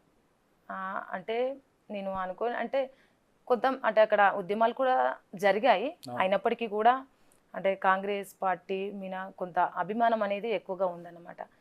బీజేపీ, బీఆర్ఎస్ చూసాం కదా, ఇక్కడ రాష్ట్రంలో బీఆర్ఎస్ చూసాము, కేంద్రంలో బీజేపీ కూడా చూసాం, 10 సంవత్సరాలు చూసాం. కాబట్టి కాంగ్రెస్కి వేస్తే బాగుంటుంది. ఎందుకంటే నేను అందరికీ అంటే ఇటు లంబాడా కమ్యూనిటీకి కావచ్చు, ప్రతి ఒక్క కమ్యూనిటీలో మేము కలిసి ఉండేవాళ్ళం. మానవకుల వేదికలో వర్క్ చేస్తుంటే ఇటు రైతు ఆత్మహత్యలు కావచ్చు, ప్రతి ఒక్క సమస్యలో మేము ఇన్వాల్వ్ అయ్యేవాళ్ళం అన్నమాట. అందుకని పెద్ద ఇబ్బంది ఏమి ఉండదు అని నేను అనుకుంటున్నా. అక్కడ లంబాడా కమ్యూనిటీ తోటి పెద్ద ఇబ్బంది ఏమి ఉండదు. అంటే మనిషిని చూసి, అంటే పని చేసే మనిషా, పని చేయని మనిషా, ఆ విధంగా చూసి అక్కడ ఫాలో అవుతారు. అక్కడ అదే లంబాడా కమ్యూనిటీ కావచ్చు అందరు. మీ నియోజకవర్గ ప్రజలకు, ఆదిలాబాద్ పార్లమెంట్ నియోజకవర్గ ప్రజలకు ఏమైనా చెప్పదలుచుకుంటే చెప్పొచ్చు. ఆదిలాబాదు పార్లమెంటు ప్రజలందరికీ కూడా ఎస్సీ ఎస్టీ బీసీ మైనార్టీ సబ్బండ వర్గాల ప్రజలందరికీ కూడా నేను చేతులెత్తి నమస్కరిస్తున్నాను. ఒక్కసారి ఒక ఆదిలాబాద్ పార్లమెంట్ నుంచి ఒక్కసారి మహిళను మొట్టమొదటిసారిగా మహిళను పార్లమెంటుకు పంపించడానికి మీరందరూ కూడా సహాయ సహకారాలు అందిస్తారు, నన్ను గెలిపించడానికి తప్పకుండా ప్రయత్నం చేస్తారనేసి, అదేవిధంగా రాహుల్ గాంధీ గారిని, అంటే వాళ్ళ కుటుంబం అంతా కూడా ఒక త్యాగాల కుటుంబం, అలాంటి కుటుంబం నుంచి రాహుల్ గాంధీ గారిని ప్రధానమంత్రి చేయడానికి ఆదిలాబాదు ప్రజలందరూ కూడా కాంగ్రెస్ పార్టీకి ఓటేసి పార్లమెంటుకు నన్ను పంపించి అక్కడి నుంచి ఒక వ్యక్తిని పంపిస్తే అక్కడ పెరుగుతుంది కదా మా స్థానం, ఒక స్థానాన్ని పంపిస్తే రాహుల్ గాంధీ గారు ప్రధానమంత్రి అవుతారు కాబట్టి ప్రాంతాలన్నీ కూడా, దేశం ఇటు రాష్ట్రం, ఇక్కడ రాష్ట్రంలో మా ప్రభుత్వం ఉంది, దేశంలో కూడా అప్పుడు మన ప్రభుత్వం ఉంటే అభివృద్ధి అయ్యేటువంటి అవకాశాలు ఎక్కువగా ఉంటాయి, బడుగుల అభివృద్ధి ఎక్కువ జరుగుతుంది అనేటువంటి ఆశయంతో ఉన్నాం. కాబట్టి తప్పకుండా ఆదిలాబాద్ ప్రజలందరూ కూడా ఈ నిర్ణయం తీసుకొని ఓటేసి కాంగ్రెస్ పార్టీకి ఓటేసి. స్వాగతం, దిస్ ఇస్ చక్రి. ఈరోజు మనతో పాటు ఉన్న MP candidate Adilabad Congress MP అభ్యర్థి ఆత్రం సుగుణ. టీచర్గా తన ప్రస్థానాన్ని ప్రారంభించి ఈరోజు ఎంపీగా పోటీ చేయబోతూ ఉన్నారు కాంగ్రెస్ పార్టీ తరపు నుంచి. మరి ఆవిడ వ్యూహం ఏంటి, ఈ ప్రస్థానంలో ఆవిడ అనుభవాలు ఏంటి, సుగుణ గారిని అడిగి తెలుసుకుందాం. సుగుణ గారు నమస్కారం. నమస్కారం అండి. ముందుగా కంగ్రాచులేషన్స్. Thank you. అభ్యర్థిగా ప్రకటించింది కాంగ్రెస్ పార్టీ మిమ్మల్ని. అవును, థ్యాంక్ యూ అండి. కాంగ్రెస్ పార్టీకి కూడా నేను కాంగ్రెస్ కుటుంబానికి ధన్యవాదాలు, కృతజ్ఞతలు తెలుపుతున్నాను. ఎలా సాధ్యమైంది అంటే టీచర్, ఆ తర్వాత ఎంపీటీసీ, ఇప్పుడు నేరుగా ఒక ఎంపీగా పోటీ చేస్తూ ఉన్నారు, ఏం కారణాలు ఏంటి అనుకుంటున్నారు? నిజంగా నేను కాంగ్రెస్ పార్టీకి, కాంగ్రెస్ కుటుంబానికి రుణపడి ఉంటాను. ఆదిలాబాద్ అంతా కూడా ఆదివాసుల జిల్లాది. అక్కడ ఆదివాసులకు ఒక టికెట్ ఇవ్వడం, అందులో ఆదివాసీ మహిళను మొట్టమొదటిసారిగా ఆదిలాబాద్ పార్లమెంటు నుంచి ఒక ఆదివాసీ మహిళకి ఇవ్వడము, కాంగ్రెస్ పార్టీ ఒక మహిళను గుర్తించడం, మహిళలను ఎక్కువగా గుర్తించేది కాంగ్రెస్ పార్టీ కాబట్టి ఒక ఆదివాసీ మహిళను గుర్తించడం చాలా ఆనందంగా ఉంది నాకు. చాలా మంది పోటీ పడ్డారు, చాలా లాబింగ్ జరిగింది ఆదిలాబాద్ ఎంపీ స్థానానికి. మిమ్మల్ని ఎంచుకోవడానికి కారణాలు ఏంటి, మీలో ఉన్న పొటెన్షియల్ ఏంటి అని మీరు అనుకుంటున్నారు? ఆదిలాబాద్ జిల్లా అంతటా కూడా దాదాపుగా మేము పోరాటాలు చేస్తూ ఉన్నామన్నమాట. జంగల్ జమీన్ కొరకు కుమరం భీం పోరాటం చేశాడు, భూమి భుక్తి విముక్తి కొరకు ఇంద్రవెల్లో పోరాటం జరిగింది. ఈ భూమి, అక్కడ ఉన్నటువంటి భూమిని రక్తంతో తడిపినటువంటి గడ్డ అది, కాబట్టి అవన్నీ కూడా ఇందులో ఉన్నాయన్నమాట. దాంతో అక్కడ చట్టాల కొరకి, హక్కుల కొరకి మేము ఎప్పుడు ఫైట్ చేసుకుంటూ ఉండేవాళ్ళము. దాని తర్వాత చాలా కేసులు అవ్వడం, ఇవన్నీ కూడా అవ్వడం, ఉద్యోగం చేస్తున్నటువంటి క్రమంలో కూడా చాలా ఉద్యమాలు చేశాను నేను. దాని తర్వాత ఏమనుకున్నానంటే, నేను రాజకీయాల్లోకి వస్తే నా ఆదివాసులకి ఈ ప్రాంత అభివృద్ధి కొరకు నేను ఫుల్ టైం వర్కర్గా పనిచేయగలుగుతానన్నటువంటి ఒక ఆశయంతో రావడం జరిగింది. అందులో భాగంగా వేరే బీజేపీ కావచ్చు, బీఆర్ఎస్ కావచ్చు, ఈ పార్టీలు అంటే నాకు ఇష్టం లేదన్నమాట. కాంగ్రెస్ పార్టీ అనేది సమానత్వం కొరకు, రాజ్యాంగబద్ధంగా రాజ్యాన్ని నడిపించడానికి, బేసిక్గా వామపక్ష భావజాలం కలిగి ఉన్నటువంటి వ్యక్తి మీరు. సో ఎందుకు కాంగ్రెస్ పార్టీని ఎందుకు ఎంచుకున్నారు? అంటే వాస్తవం మీరు అన్నట్టుగా వామపక్ష భావజాలం కలిగినటువంటి దాన్ని నేను. అయినప్పటికీ దాదాపుగా ఎన్ని పోరాటాలు చేసినప్పటికీ కూడా నేను అనుకున్న లక్ష్యాన్ని చేరలేకపోతున్నా అన్నమాట.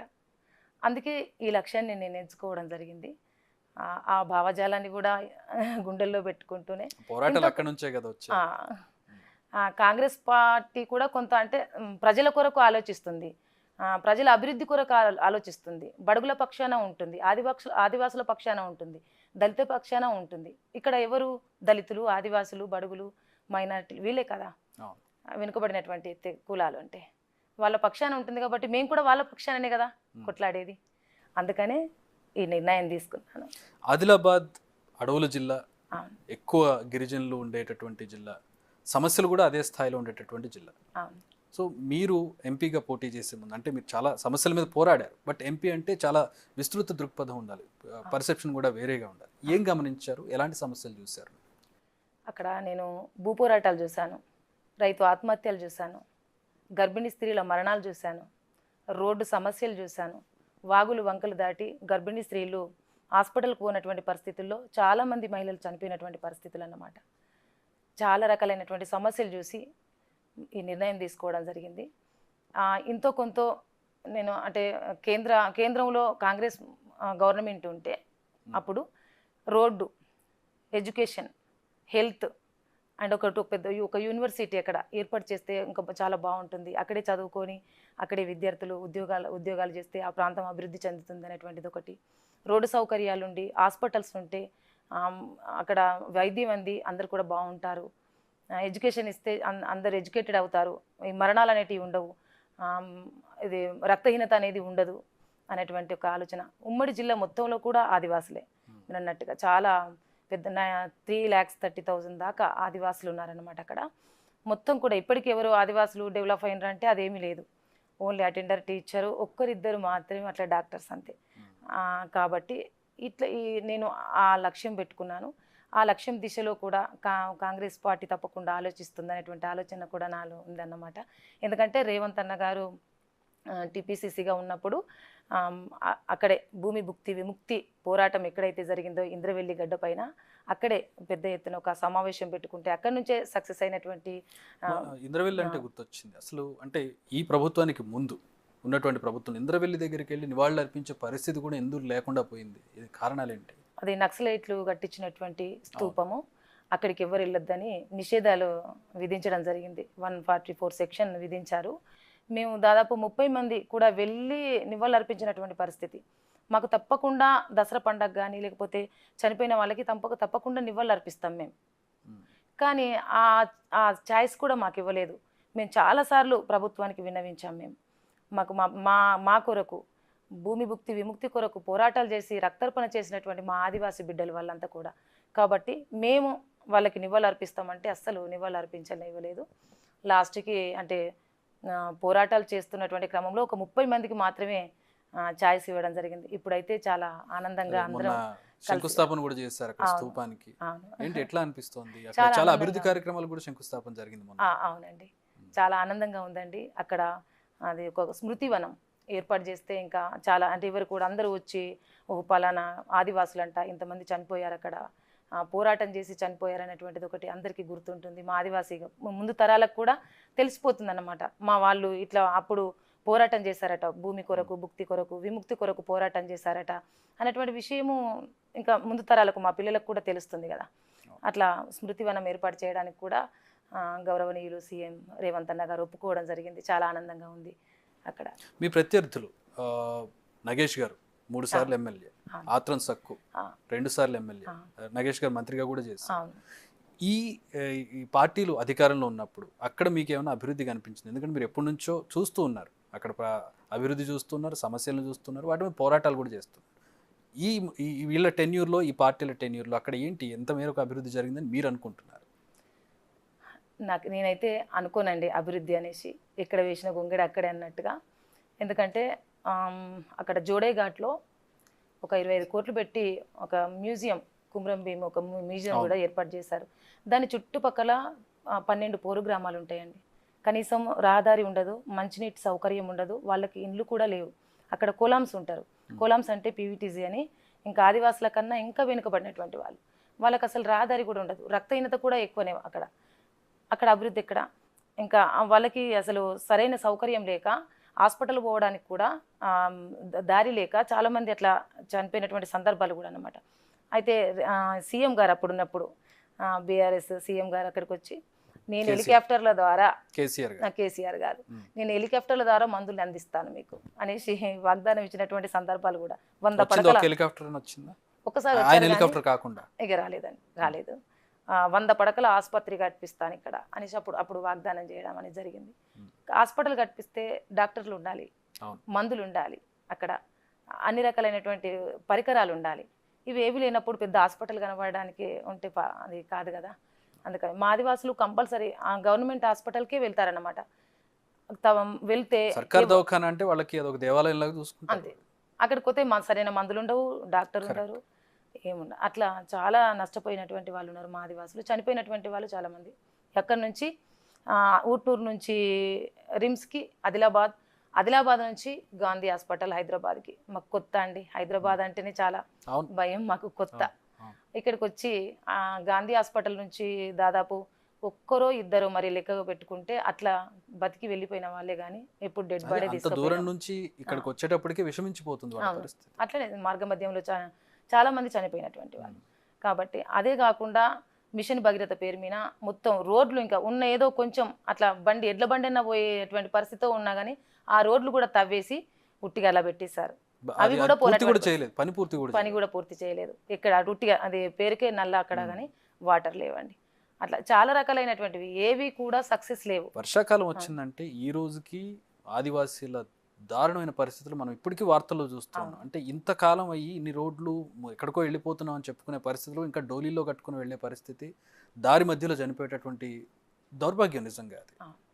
అలాంటి గత వర్షాకాలంలో కూడా 3 చనిపోయారు మహిళలు. చాలా ఇల్లు కట్టించామని చెప్తారు కేసీఆర్ ఇల్లు. ఏంటి మీకు అక్కడ ఇంకా గుడిసెలు కనపడుతూ ఉంటాయి గూడాల్లో చూస్తూ ఉంటే ఎట్లా ఉంది అక్కడ? ఇది నవ్వుకునేటువంటి పరిస్థితి అండి. ఎందుకంటే ఏ ఒక్క ఆదివాసీ కూడా డబల్ బెడ్రూమ్లో లేరు ఇప్పటికీ. ఎవరు లేరు అక్కడ. ఎస్సీ ఎస్టీ బీసీ ఓబీసీ మైనార్టీలు కూడా ఉన్నారు కదా, ఎవరు కూడా లేరు. ఏ ఒక్కరు కూడా డబల్ బెడ్రూమ్లో లేరు. మరి అవి ఎక్కడో 2-3 ఒక 20 ఏమో కట్టించారట. అవి అట్లనే నిరుపయోగంగా ఉండిపోయినాయి కానీ అవి ఉపయోగానికి రాలేదు ఎవరికి. జీవో 3 రద్దు అయింది. దానివల్ల ఇప్పుడు అక్కడ ఉన్న నిరుద్యోగులకు అన్యాయం జరుగుతుంది అనేది ఒకటి ఉంది. దాని మీ అభిప్రాయం ఏంటి దాని మీద, జీవో 3 రద్దుకు సంబంధించి? వాస్తవం అండి. అంటే జీవో 3 వల్ల ఎంతో కొంత టీచర్ ఉద్యోగాలు, పోలీస్ ఉద్యోగాలు కావచ్చు, ఇలాంటి కొన్ని అక్కడ స్థానిక ఉద్యోగాలు ఏవైతే ఉన్నాయో దానివల్ల వస్తే కొంత ఆదివాసులకి కొంత బెనిఫిట్ ఉండేది. జీవో 3 వల్ల అది పోవడం వల్ల అందరితో పోటీ పడడం అనేది కొంత ఆదివాసులకు కాదన్నమాట. పోటీ పడడం, ఎందుకంటే ఆదివాసులు అందరితో కలిసి ఉండరు. కొంచెం ఇంట్రోవర్ట్స్ ఉంటారు, సిగ్గు ఎక్కువ ఉంటుంది. అవును, వాళ్ళ గుంపు వాళ్ళకే. అసలు మిగతా కమ్యూనిటీతో కలవాలంటే కొంత భయపడతారు. ఈవెన్ నేను కూడా ఇక్కడ ఎంత చదువుకొని టీచర్ ఇంత రావడం అంటే కొంచెం హైదరాబాద్ రావడం అంటేనే మాకు అమ్మో హైదరాబాద్ ఇంత పెద్ద సీట్ ఇట్లా అది అనుకుంటాము. మా గూడాలు మాకే ఒక హైదరాబాద్ లాగా అందరం చాలా అంటే బంధుత్వంగా ఒక ఐక్యంగా ఉంటాం. మాకు వేరుగా అట్లా అది ఉండదన్నమాట. ఏదైనా కానీ ఎప్పుడు అది ఒక గుంపుగా అందరూ ఒక ఊరన్నప్పుడు అందరూ గుంపుగానే ప్రతి ఒక్క పండగ కావచ్చు, చావు కానీ పుట్టుక కానీ ఏది ఉన్నా కానీ కలిసి కట్టుగా చేసుకుంటాం. ఎవరి ఇంట్లో వాళ్ళు చేసుకోవడం అలా ఏమి ఉండదు. కాబట్టి ఈ మిగతా కమ్యూనిటీతో కలవడానికి కూడా మాకు మీరు రావడం పక్కన పెడితే మీ గూడెల్లో కొత్త వాళ్ళు వచ్చినా కూడా గోడల చాట్ల నుంచి అటు నుంచి చూస్తూ ఉంటారు. నేను పర్సనల్గా నేను ఎక్స్పీరియన్స్ చేస్తాను. వాస్తవం. అసలు కొత్త వీళ్ళతో ఎట్లా మాట్లాడాలో, ఏం చేయాలో, వీళ్ళకి ఏం వంట చేసి పెట్టాలా, మన వంటలు తింటారా వీళ్ళు, అలాంటివి కూడా అట్లా ఆలోచించడం జరుగుతుంది. కానీ హైమండ్ డార్ఫ్ గారు అక్కడికి వచ్చి మర్లవైలో ఉండి మాతో కలిసిపోయి ఎక్కడో లండన్లో పుట్టినటువంటి వ్యక్తి వచ్చి అక్కడే తను సమాధి అవ్వడం, మా సంస్కృతి సాంప్రదాయాల పట్ల తనకి చాలా ఇంట్రెస్ట్గా ఉండి అది మా ఆదివాసుల సంస్కృతి సాంప్రదాయాలు, ఆచార వివరాలు, వీళ్ళు ఉండే విధానం, తిండి తినే విధానం, బట్టలు కట్టుకునేది, ఇదంతా కూడా ఒక పుస్తకంలో రాసి తను ఈరోజు చరిత్రను బయటకు తీసుకురావడం, అప్పుడున్నటువంటి గవర్నమెంట్ కాంగ్రెస్ గవర్నమెంట్కు అపీల్ చేయడం, దాని తర్వాత మాకు చట్టాలు తీసుకురావడం. నిజంగా మేము కాంగ్రెస్ ఇప్పుడు కానీ కాంగ్రెస్ గవర్నమెంట్కి మేము చేతులెత్తి నమస్కరిస్తాం. ఈ కమ్యూనిటీకి సంబంధించి బాగా వెనకబడినటువంటి కమ్యూనిటీ, వీళ్ళతో పాటు చాలా మంది వెనకబడిన వాళ్ళు ఉన్నారు. సో వాళ్ళ కోసం మీ ప్రత్యేకంగా ప్రణాళిక ఏమన్నా ఉందా? రేపు ప్రచారంలో దాన్ని చెప్పబోతున్నారా? ఏం చెప్తారు? నాకు ఎడ్యుకేషన్ అంటే చాలా ఇష్టం. మీ టీచర్గా స్వతహాగా టీచర్, ఎడ్యుకేషన్ అంటే చాలా ఇష్టం. చాలా మంది నా ఆదివాసీ పిల్లలందరూ కూడా ఎడ్యుకేషన్లో చాలా వెనుకబడి ఉన్నారన్నమాట. వాళ్ళకి ఎడ్యుకేషన్ అందించి ఇట్లా హైదరాబాద్ దాకా వాళ్ళు చదువుకొని ఉద్యోగాలు చేసే విధంగా వాళ్ళు ఎదగాలనేటువంటి నా ఆశయం అన్నమాట. రోడ్లు, అక్కడ ఒక యూనివర్సిటీ, ఇవి నా లక్ష్యము. దాని కొరకు నేనైతే రేవంత్ అన్న గారిని ఎంతనైనా బతిమాలుకుంటానేమో నా ఆదిలాబాదు అభివృద్ధి కొరకు. అక్కడే ఒక చిన్న మినీ పరిశ్రమలు, అక్కడ అంటే 107 చట్టం ఉంటుంది. ఇంకా ఆ చట్టాలను కాపాడుతూ అక్కడ ఉన్నటువంటి ఎస్సీ ఎస్టీ బీసీ మైనారిటీలు ఎక్కువగా ఉంటారు అక్కడ కూడా. వాళ్ళకు కూడా అభివృద్ధి, వీళ్ళతో పాటు అంటే ఆ చట్టాలను కాపాడుతూనే వాళ్ళకు కూడా అభివృద్ధి చేస్తే ఇంకా చాలా బాగుంటుంది. ఇందాక జీవో 3 గురించి మాట్లాడుకుంటూ ఉన్నాం. బీఆర్ఎస్ రివ్యూ పిటిషన్ వేస్తామని చెప్పింది, బీజేపీ ఆర్డినెన్స్ తెస్తామని చెప్పింది. అవి ముందుకు జరిగినట్టు కనపడడం మీ అభిప్రాయం ఏంటి దీని మీద? మేము దాదాపుగా ఆ జీవో 3ని ముట్టని అవసరం కూడా లేకుండే. కరోనా సమయంలో అంటే అభివృద్ధి చెందిన ఆదివాసులు అనేటువంటిది ఒక కమిటీ వేసి దానిపైన కమిటీ వేసి అక్కడ ఆదివాసులు అభివృద్ధి చెందినరా, ఈ జీవో తీయవచ్చా అనేటువంటి విషయాన్ని తెలుసుకొని ఉండే బీఆర్ఎస్ గవర్నమెంట్. అప్పుడు తెలుసుకోకుండానే, ఎవరికి తెలియకుండానే సడన్గా ఆ జీవో పేపర్లోనే చూసాం మేము.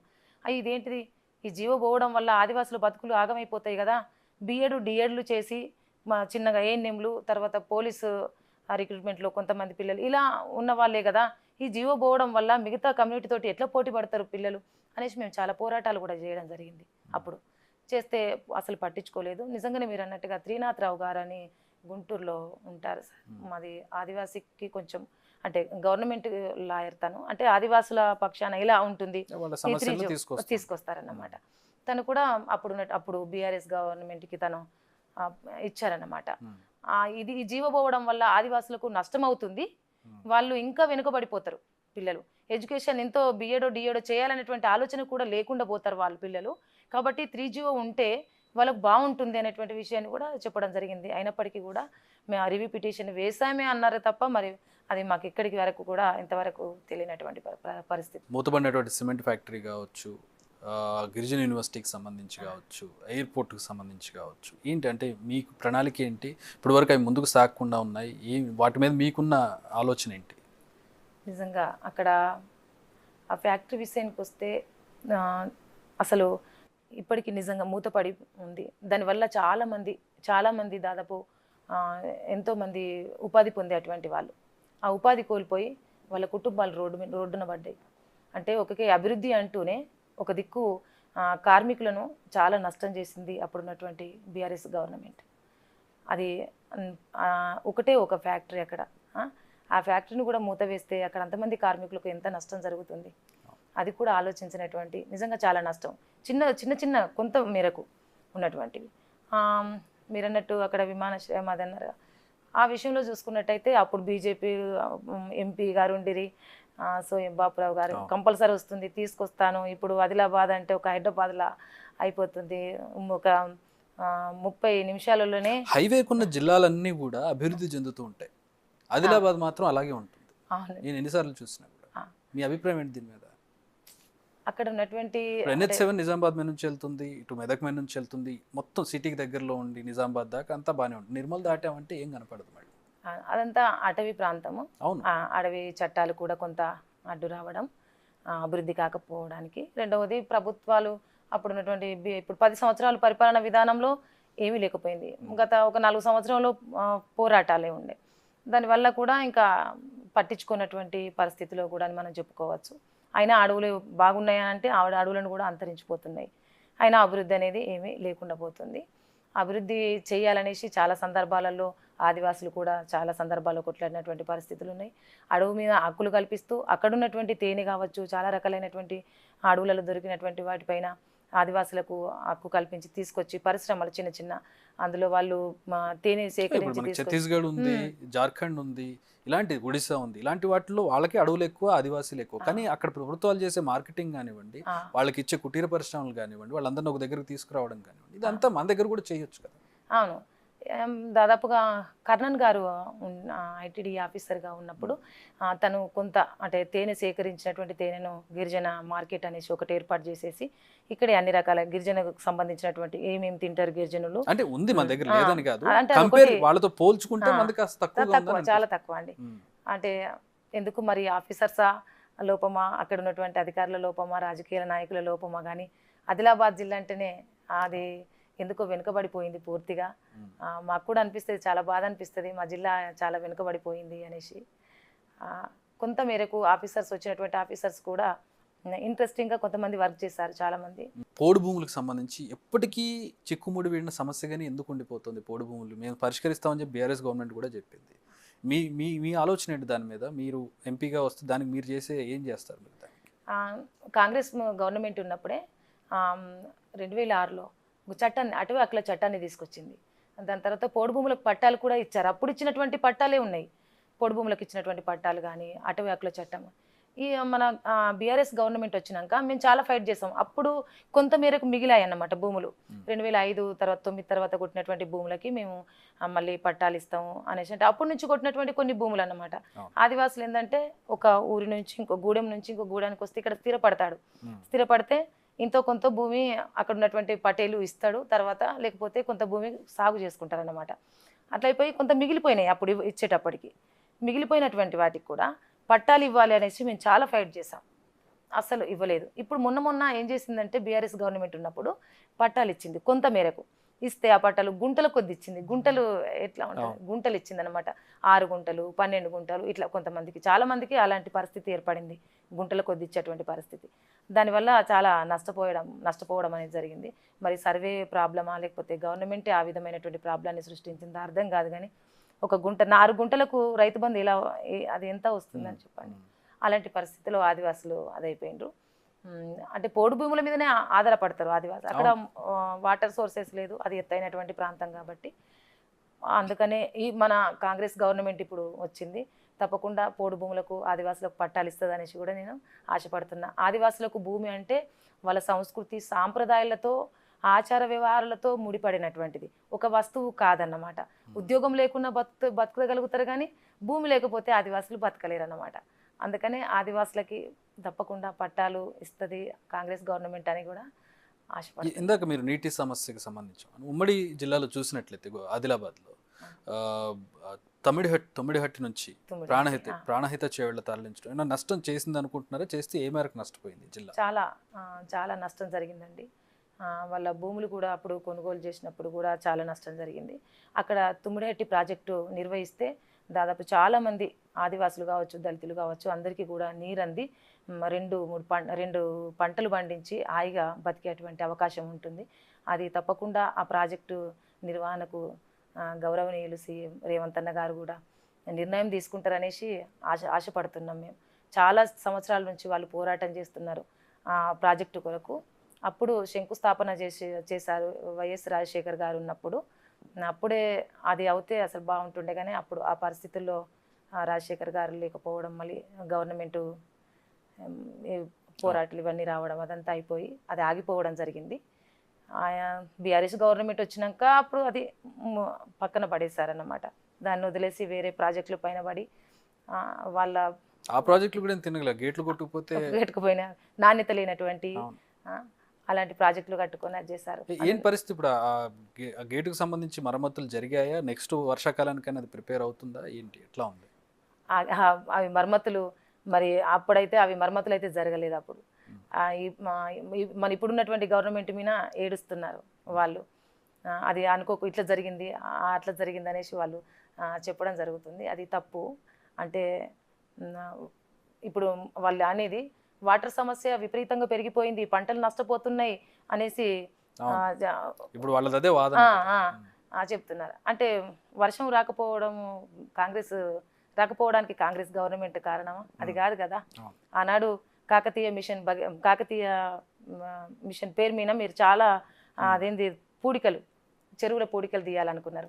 మరి అవేనేమైనా తీయలేదు.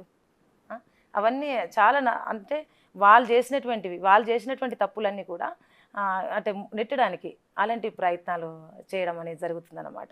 అంటే చాలా నష్టం, అంటే ప్రజలకు, తెలంగాణ రాష్ట్ర ప్రజలందరికీ కూడా నష్టపరచడం అనేది చాలా చేశారు. అది ఇప్పుడు కాంగ్రెస్ గవర్నమెంట్ దాన్ని సరిదిద్దుకుంటూ మళ్ళీ ప్రయత్నాలు అంటే ప్రజలకి, తెలంగాణ ప్రజలకి మళ్ళీ అభివృద్ధి దిశలోకి తీసుకురావడానికి, మళ్ళీ అందరికీ ఆర్థికంగా మళ్ళీ దాన్ని ముందుకు తీసుకురావడానికి చాలా ప్రయత్నం చేస్తుంది. అప్పుల పాలు చేసిపోయింది మీదకెళ్ళి గవర్నమెంట్.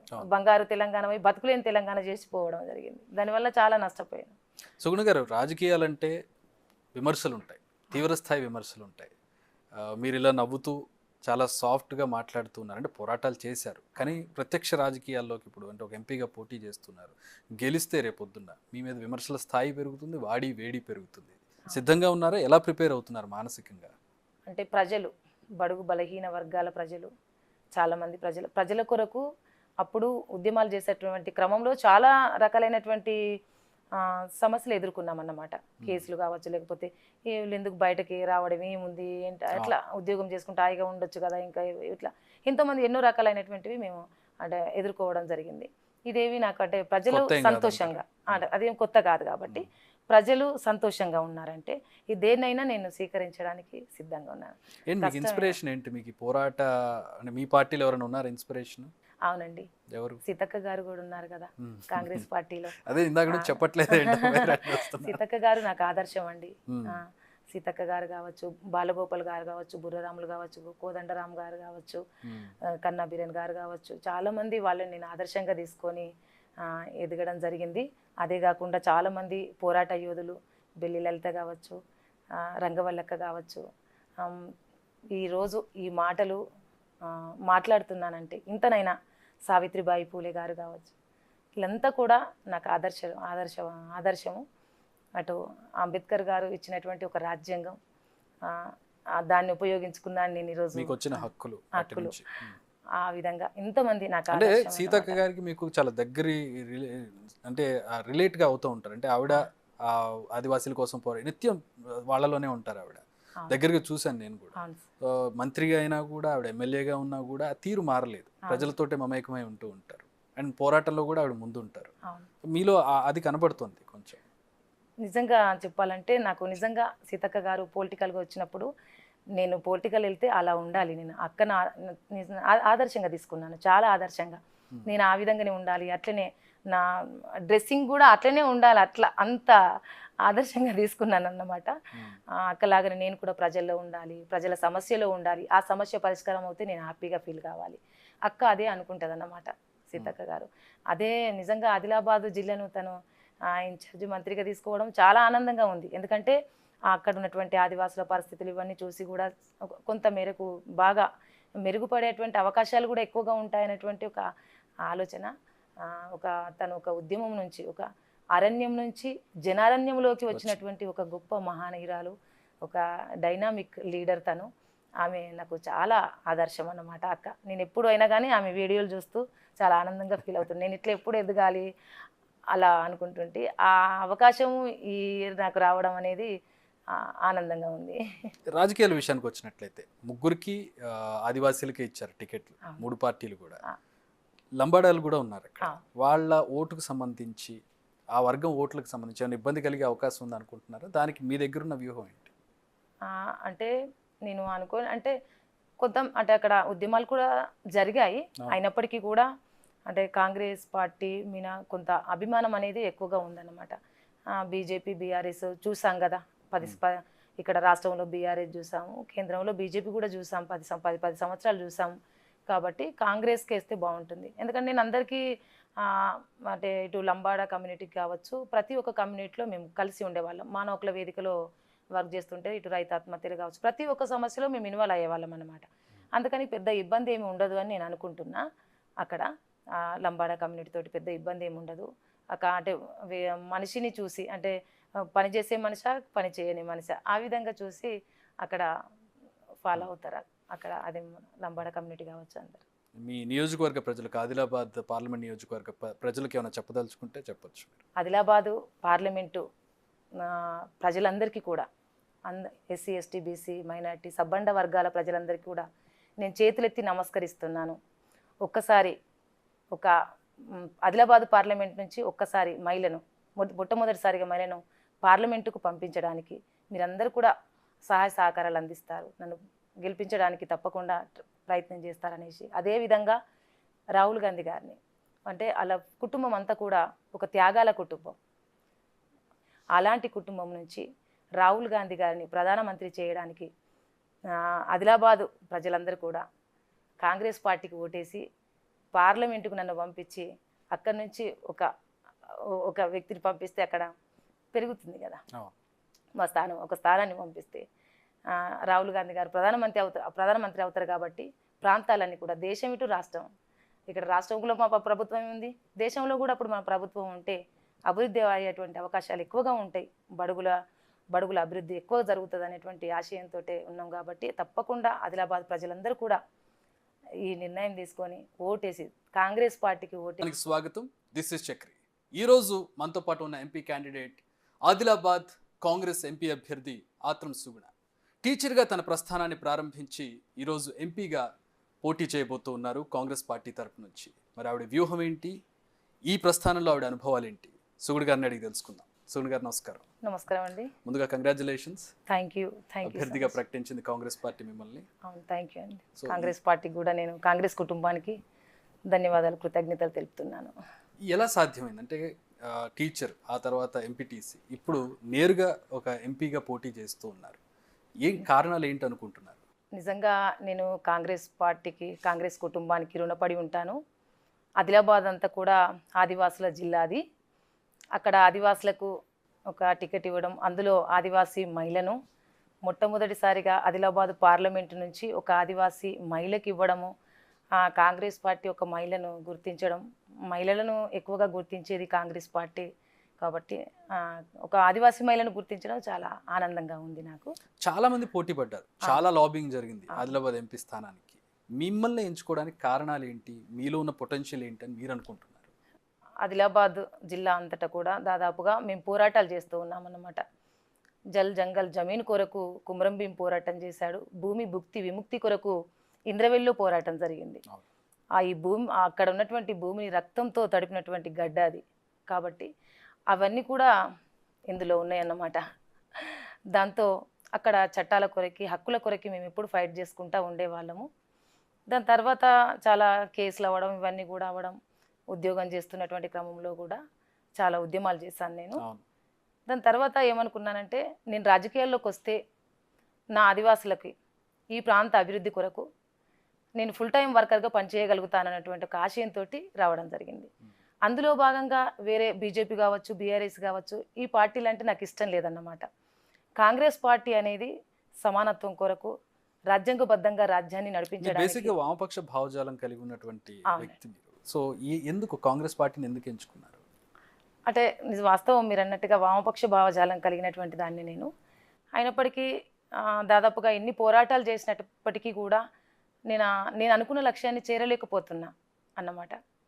అందుకే ఈ లక్ష్యాన్ని నేను ఎంచుకోవడం జరిగింది. ఆ భావజాలాన్ని కూడా గుండెల్లో పెట్టుకుంటూనే పోరాటాలు అక్కడ నుంచే కదా వచ్చాయి. కాంగ్రెస్ పార్టీ కూడా కొంత అంటే ప్రజల కొరకు ఆలోచిస్తుంది, ప్రజల అభివృద్ధి కొరకు ఆలోచిస్తుంది, బడుగుల పక్షాన ఉంటుంది, ఆదివాసుల పక్షాన ఉంటుంది, దళిత పక్షాన ఉంటుంది. ఇక్కడ ఎవరు? దళితులు, ఆదివాసులు, బడుగులు, మైనారిటీలు, వీళ్ళే కదా వెనుకబడినటువంటి కులాలు. అంటే వాళ్ళ పక్షాన ఉంటుంది కాబట్టి మేము కూడా వాళ్ళ పక్షాననే కదా కొట్లాడేది. అందుకనే ఈ నిర్ణయం తీసుకున్నాను. ఆదిలాబాద్ అడవుల జిల్లా, ఎక్కువ గిరిజనులు ఉండేటటువంటి జిల్లా, సమస్యలు కూడా అదే స్థాయిలో ఉండేటటువంటి జిల్లా. సో మీరు ఎంపీగా పోటీ చేసే ముందు, అంటే మీరు చాలా సమస్యల మీద పోరాడారు, బట్ ఎంపీ అంటే చాలా విస్తృత దృక్పథం ఉండాలి, పర్సెప్షన్ కూడా వేరేగా ఉండాలి. ఏం గమనించారు, ఎలాంటి సమస్యలు చూశారు? అక్కడ నేను భూపోరాటాలు చూశాను, రైతు ఆత్మహత్యలు చూశాను, గర్భిణీ స్త్రీల మరణాలు చూశాను, రోడ్డు సమస్యలు చూశాను, వాగులు వంకలు దాటి గర్భిణీ స్త్రీలు హాస్పిటల్కి పోయినటువంటి పరిస్థితుల్లో చాలామంది మహిళలు చనిపోయినటువంటి పరిస్థితులు అన్నమాట. చాలా రకాలైనటువంటి సమస్యలు చూసి ఈ నిర్ణయం తీసుకోవడం జరిగింది. ఇంతో కొంత నేను అంటే కేంద్రంలో కాంగ్రెస్ గవర్నమెంట్ ఉంటే అప్పుడు రోడ్డు, ఎడ్యుకేషన్, హెల్త్ అండ్ ఒక యూనివర్సిటీ అక్కడ ఏర్పాటు చేస్తే ఇంకా చాలా బాగుంటుంది. అక్కడే చదువుకొని అక్కడే విద్యార్థులు ఉద్యోగాలు చేస్తే ఆ ప్రాంతం అభివృద్ధి చెందుతుంది అనేటువంటిది ఒకటి. రోడ్డు సౌకర్యాలు ఉండి, హాస్పిటల్స్ ఉంటే అక్కడ వైద్యం అంది అందరు కూడా బాగుంటారు. ఎడ్యుకేషన్ ఇస్తే అందరు ఎడ్యుకేటెడ్ అవుతారు, ఈ మరణాలు అనేటివి ఉండవు, ఇది రక్తహీనత అనేది ఉండదు అనేటువంటి ఒక ఆలోచన. ఉమ్మడి జిల్లా మొత్తంలో కూడా ఆదివాసులే మీరు అన్నట్టుగా చాలా పెద్ద 3,30,000 దాకా ఆదివాసులు ఉన్నారనమాట అక్కడ. మొత్తం కూడా ఇప్పటికి ఎవరు ఆదివాసులు డెవలప్ అయినారు అంటే అదేమీ లేదు. ఓన్లీ అటెండర్, టీచరు, ఒక్కరిద్దరు మాత్రమే అట్లా డాక్టర్స్ అంతే. కాబట్టి ఇట్లా నేను ఆ లక్ష్యం పెట్టుకున్నాను. ఆ లక్ష్యం దిశలో కూడా కాంగ్రెస్ పార్టీ తప్పకుండా ఆలోచిస్తుంది అనేటువంటి ఆలోచన కూడా నాలో ఉందన్నమాట. ఎందుకంటే రేవంత్ అన్న గారు టీపీసీసీగా ఉన్నప్పుడు అక్కడే భూమి భుక్తి విముక్తి పోరాటం ఎక్కడైతే జరిగిందో ఇంద్రవెల్లి గడ్డ పైన, అక్కడే పెద్ద ఎత్తున ఒక సమావేశం పెట్టుకుంటే అక్కడి నుంచే సక్సెస్ అయినటువంటి. ఇంద్రవెల్లి అంటే గుర్తొచ్చింది అసలు, అంటే ఈ ప్రభుత్వానికి ముందు ఉన్నటువంటి ప్రభుత్వం ఇంద్రవెల్లి దగ్గరికి వెళ్ళి నివాళులు అర్పించే పరిస్థితి కూడా ఎందుకు లేకుండా పోయింది? ఇది కారణాలు ఏంటి? అది నక్సలైట్లు కట్టించినటువంటి స్తూపము, అక్కడికి ఎవరు వెళ్ళొద్దని నిషేధాలు విధించడం జరిగింది. 144 సెక్షన్ విధించారు. మేము దాదాపు 30 మంది కూడా వెళ్ళి నివాళులు అర్పించినటువంటి పరిస్థితి. మాకు తప్పకుండా దసరా పండగ కానీ లేకపోతే చనిపోయిన వాళ్ళకి తప్పకుండా నివాళులు అర్పిస్తాం మేము. కానీ ఆ ఛాయిస్ కూడా మాకు ఇవ్వలేదు. మేము చాలాసార్లు ప్రభుత్వానికి విన్నవించాం. మాకు మా కొరకు భూమి భుక్తి విముక్తి కొరకు పోరాటాలు చేసి రక్తర్పణ చేసినటువంటి మా ఆదివాసీ బిడ్డలు వాళ్ళంతా కూడా. కాబట్టి మేము వాళ్ళకి నివాళులు అర్పిస్తామంటే అస్సలు నివాళులు అర్పించనివ్వలేదు. లాస్ట్కి అంటే పోరాటాలు చేస్తున్నటువంటి క్రమంలో ఒక 30 మందికి మాత్రమే ఛాయిస్ ఇవ్వడం జరిగింది. ఇప్పుడైతే చాలా ఆనందంగా అందరం శంకుస్థాపన కూడా చేశారు అక్కడ స్తూపానికి. ఏంటి ఎట్లా అనిపిస్తోంది? చాలా అభివృద్ధి కార్యక్రమాలు కూడా శంకుస్థాపన జరిగింది మొన్న. అవునండి, చాలా ఆనందంగా ఉందండి. అక్కడ అది ఒక స్మృతివనం ఏర్పాటు చేస్తే ఇంకా చాలా అంటే ఎవరు కూడా అందరూ వచ్చి ఓ పలానా ఆదివాసులంట ఇంతమంది చనిపోయారు అక్కడ, పోరాటం చేసి చనిపోయారు అనేటువంటిది ఒకటి అందరికీ గుర్తుంటుంది. మా ఆదివాసీగా ముందు తరాలకు కూడా తెలిసిపోతుంది అన్నమాట. మా వాళ్ళు ఇట్లా అప్పుడు పోరాటం చేశారట, భూమి కొరకు భుక్తి కొరకు విముక్తి కొరకు పోరాటం చేశారట అనేటువంటి విషయము ఇంకా ముందు తరాలకు మా పిల్లలకు కూడా తెలుస్తుంది కదా. అట్లా స్మృతివనం ఏర్పాటు చేయడానికి కూడా గౌరవనీయులు సీఎం రేవంత్ అన్న గారు ఒప్పుకోవడం జరిగింది. చాలా ఆనందంగా ఉంది. అక్కడ మీ ప్రత్యర్థులు నగేష్ గారు 3 సార్లు ఎమ్మెల్యే, ఆత్రం సక్కు 2 సార్లు ఎమ్మెల్యే, నగేష్ గారు మంత్రిగా కూడా చేశారు. ఈ పార్టీలు అధికారంలో ఉన్నప్పుడు అక్కడ మీకు ఏమైనా అభివృద్ధి కనిపించింది? ఎందుకంటే మీరు ఎప్పటి నుంచో చూస్తూ ఉన్నారు, అక్కడ అభివృద్ధి చూస్తున్నారు, సమస్యలను చూస్తున్నారు, వాటి మీద పోరాటాలు కూడా చేస్తున్నారు. వీళ్ళ టెన్యూర్లో, ఈ పార్టీల టెన్యూర్లో అక్కడ ఏంటి ఎంత మేరకు అభివృద్ధి జరిగిందని మీరు అనుకుంటున్నారు? నేనైతే అనుకోనండి అభివృద్ధి అనేసి, ఇక్కడ వేసిన గొంగడి అక్కడే అన్నట్టుగా. ఎందుకంటే అక్కడ జోడేఘాట్లో ఒక 25 కోట్లు పెట్టి ఒక మ్యూజియం, కుమ్రం భీమ్ ఒక మ్యూజియం కూడా ఏర్పాటు చేశారు. దాని చుట్టుపక్కల 12 పోరు గ్రామాలు ఉంటాయండి. కనీసం రహదారి ఉండదు, మంచినీటి సౌకర్యం ఉండదు, వాళ్ళకి ఇండ్లు కూడా లేవు. అక్కడ కోలామ్స్ ఉంటారు. కోలామ్స్ అంటే పీవీటీజీ అని, ఇంకా ఆదివాసుల కన్నా ఇంకా వెనుకబడినటువంటి వాళ్ళకి అసలు రహదారి కూడా ఉండదు. రక్తహీనత కూడా ఎక్కువనే అక్కడ అభివృద్ధి ఎక్కడ? ఇంకా వాళ్ళకి అసలు సరైన సౌకర్యం లేక హాస్పిటల్ పోవడానికి కూడా దారి లేక చాలామంది అట్లా చనిపోయినటువంటి సందర్భాలు కూడా అన్నమాట. అయితే సీఎం గారు అప్పుడున్నప్పుడు బీఆర్ఎస్ సీఎం గారు అక్కడికి వచ్చి నేను హెలికాప్టర్ల ద్వారా, కేసీఆర్ గారు నేను హెలికాప్టర్ల ద్వారా మందులు అందిస్తాను మీకు అనేసి వాగ్దానం ఇచ్చినటువంటి సందర్భాలు కూడా 100 పడకల ఒకసారి ఇక రాలేదు 100 పడకల ఆసుపత్రి కట్టిస్తాను ఇక్కడ అనేసి అప్పుడు వాగ్దానం చేయడం అనేది జరిగింది. హాస్పిటల్ కట్టిస్తే డాక్టర్లు ఉండాలి, మందులు ఉండాలి, అక్కడ అన్ని రకాలైనటువంటి పరికరాలు ఉండాలి. ఇవి ఏవి లేనప్పుడు పెద్ద హాస్పిటల్ కనబడడానికి ఉంటే అది కాదు కదా. అందుకని మా ఆదివాసులు కంపల్సరీ గవర్నమెంట్ హాస్పిటల్కే వెళ్తారన్నమాట. వెళ్తే అంటే వాళ్ళకి అదొక దేవాలయంలాగా చూసుకుంటారు. అంతే, అక్కడికి పోతే సరైన మందులు ఉండవు, డాక్టర్ ఉండరు, ఏముండదు. అట్లా చాలా నష్టపోయినటువంటి వాళ్ళు ఉన్నారు మా ఆదివాసులు. చనిపోయినటువంటి వాళ్ళు చాలామంది. అక్కడి నుంచి ఊట్నూరు నుంచి రిమ్స్కి, ఆదిలాబాద్ నుంచి గాంధీ హాస్పిటల్ హైదరాబాద్కి. మాకు కొత్త అండి, హైదరాబాద్ అంటేనే చాలా భయం మాకు, కొత్త. ఇక్కడికి వచ్చి గాంధీ హాస్పిటల్ నుంచి దాదాపు ఒక్కరో ఇద్దరు మరి లెక్కగా పెట్టుకుంటే అట్లా బతికి వెళ్ళిపోయిన వాళ్ళే కానీ ఎప్పుడు డెడ్ బాడీ దూరం నుంచి ఇక్కడికి వచ్చేటప్పటికి విషమించిపోతుంది. అట్లనే మార్గ మధ్యంలో చాలా మంది చనిపోయినటువంటి వాళ్ళు. కాబట్టి అదే కాకుండా మిషన్ భగీరథ పేరు మీద మొత్తం రోడ్లు ఇంకా ఉన్న ఏదో కొంచెం అట్లా ఎడ్ల బండి అన్న పోయేటువంటి పరిస్థితితో ఉన్నా కానీ ఆ రోడ్లు కూడా తవ్వేసి ఉట్టిగా అలా పెట్టేశారు. అవి కూడా పని కూడా పూర్తి చేయలేదు. ఇక్కడ ఉట్టిగా అది పేరుకే నల్ల అక్కడ కానీ వాటర్ లేవండి. అట్లా చాలా రకాలైనటువంటివి ఏవి కూడా సక్సెస్ లేవు. వర్షాకాలం వచ్చిందంటే ఈ రోజుకి ఆదివాసీల దారుణమైన పరిస్థితులు మనం ఇప్పటికీ వార్తల్లో చూస్తున్నాం. అంటే ఇంతకాలం అయ్యి ఇన్ని రోడ్లు ఎక్కడికో వెళ్ళిపోతున్నాం అని చెప్పుకునే పరిస్థితులు ఇంకా డోలీలో కట్టుకుని వెళ్ళే పరిస్థితి, దారి మధ్యలో చనిపోయేటటువంటి దౌర్భాగ్యం నిజంగా అది. అలాంటి గత వర్షాకాలంలో కూడా 3 చనిపోయారు మహిళలు. చాలా ఇల్లు కట్టించామని చెప్తారు కేసీఆర్ ఇల్లు. ఏంటి మీకు అక్కడ ఇంకా గుడిసెలు కనపడుతూ ఉంటాయి గూడాల్లో చూస్తూ ఉంటే? ఎట్లా ఉంది అక్కడ? ఇది నవ్వుకునేటువంటి పరిస్థితి అండి. ఎందుకంటే ఏ ఒక్క ఆదివాసీ కూడా డబల్ బెడ్రూమ్లో లేరు ఇప్పటికీ. ఎవరు లేరు అక్కడ. ఎస్సీ, ఎస్టీ, బీసీ, ఓబీసీ, మైనార్టీలు కూడా ఉన్నారు కదా, ఎవ్వరు కూడా లేరు. ఏ ఒక్కరు కూడా డబల్ బెడ్రూమ్లో లేరు. మరి అవి ఎక్కడో 2, 3 ఒక 20 ఏమో కట్టించారట. అవి అట్లనే వేస్ట్ నిరుపయోగంగా ఉండిపోయినాయి, కానీ అవి ఉపయోగానికి రాలేదు ఎవరికి. GO3 రద్దయింది. దానివల్ల ఇప్పుడు అక్కడ ఉన్న నిరుద్యోగులకు అన్యాయం జరుగుతుంది అనేది ఒకటి ఉంది. దాని మీ అభిప్రాయం ఏంటి దాని మీద, GO3 రద్దుకు సంబంధించి? వాస్తవం అండి.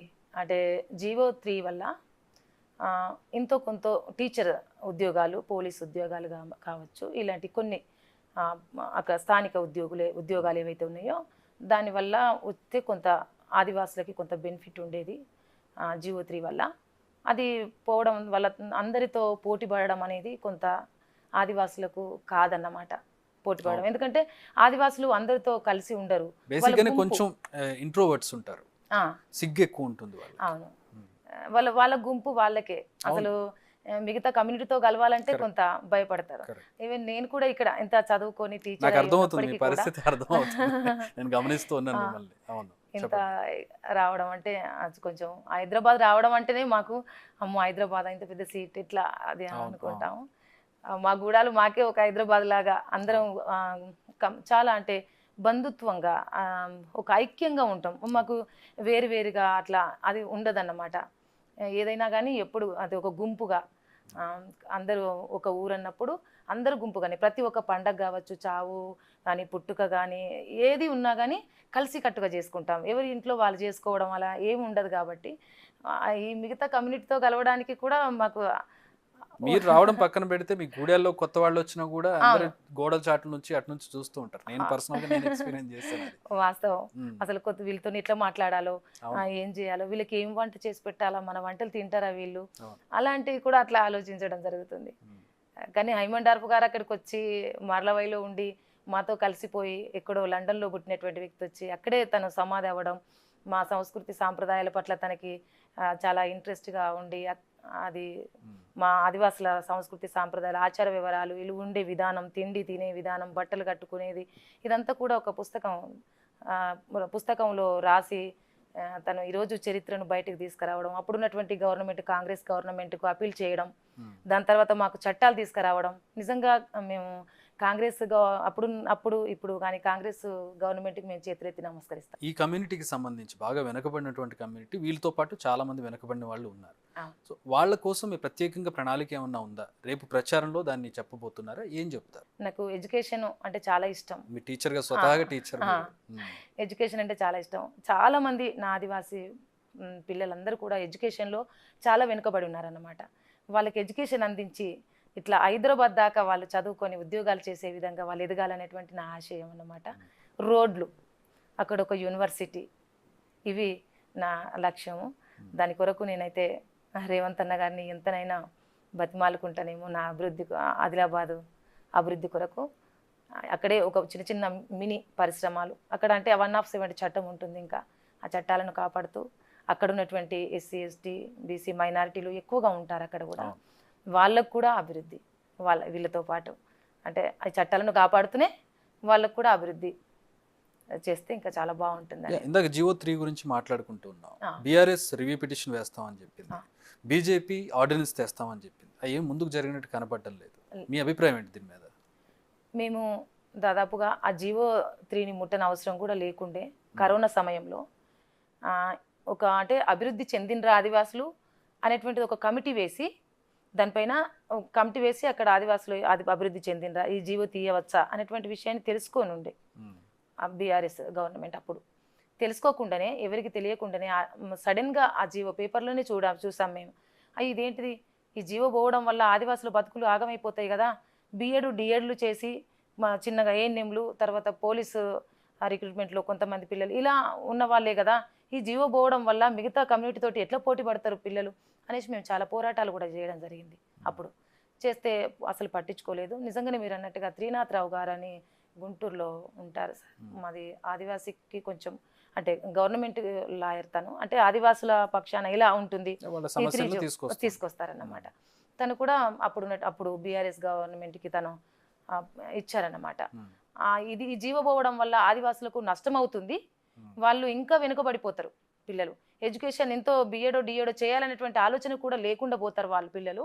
కాబట్టి 3GO ఉంటే వాళ్ళకు బాగుంటుంది అనేటువంటి విషయాన్ని కూడా చెప్పడం జరిగింది. అయినప్పటికీ కూడా మేము ఆ రివ్యూ పిటిషన్ వేసామే అన్నారు తప్ప మరి అది మాకు ఇక్కడికి వరకు కూడా ఇంతవరకు తెలియనటువంటి పరిస్థితి. మూతపడినటువంటి సిమెంట్ ఫ్యాక్టరీ కావచ్చు, గిరిజన యూనివర్సిటీకి సంబంధించి కావచ్చు, ఎయిర్పోర్ట్కి సంబంధించి కావచ్చు, ఏంటంటే మీకు ప్రణాళిక ఏంటి? ఇప్పటి వరకు అవి ముందుకు సాగకుండా ఉన్నాయి, వాటి మీద మీకున్న ఆలోచన ఏంటి?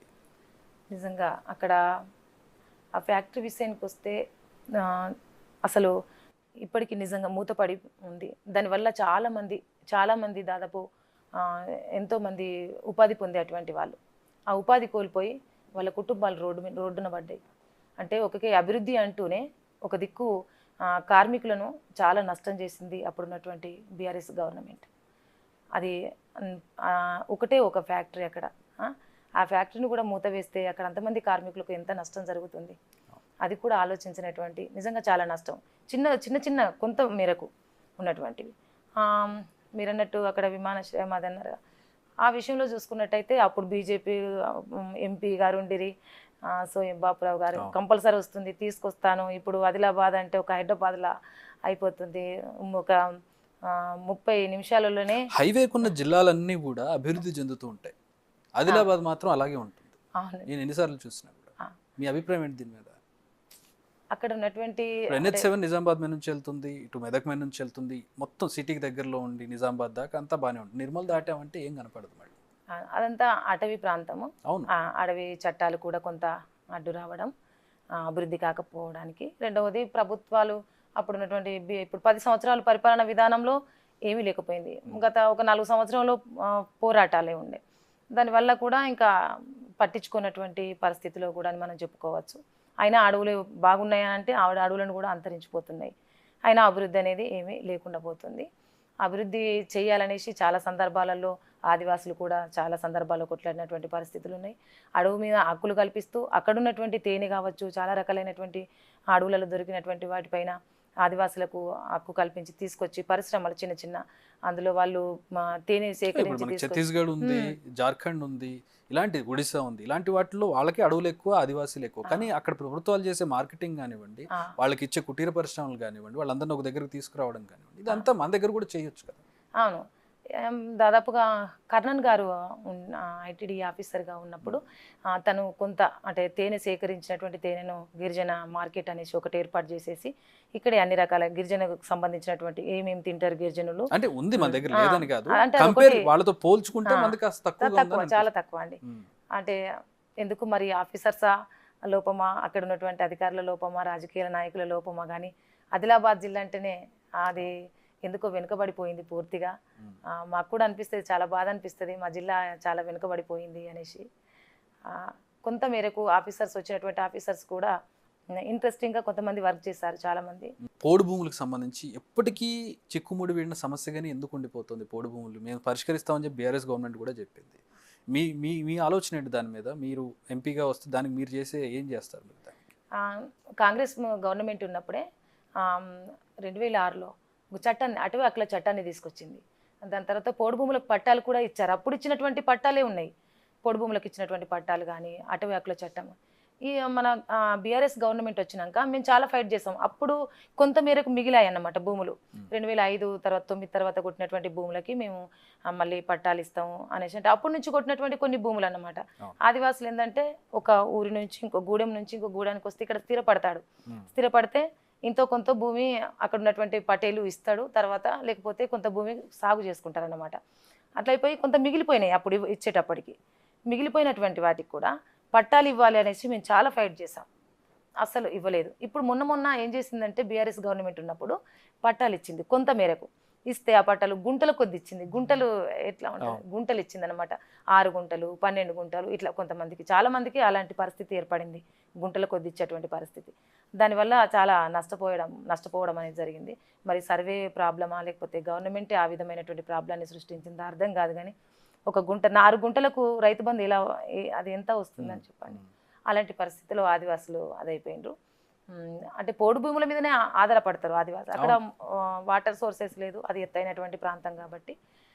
అందుకనే ఈ మన కాంగ్రెస్ గవర్నమెంట్ ఇప్పుడు వచ్చింది, తప్పకుండా పోడు భూములకు ఆదివాసులకు పట్టాలు ఇస్తుంది అనేసి కూడా నేను ఆశపడుతున్నా. ఆదివాసులకు భూమి అంటే వాళ్ళ సంస్కృతి సాంప్రదాయాలతో ఆచార వ్యవహారాలతో ముడిపడినటువంటిది, ఒక వస్తువు కాదన్నమాట.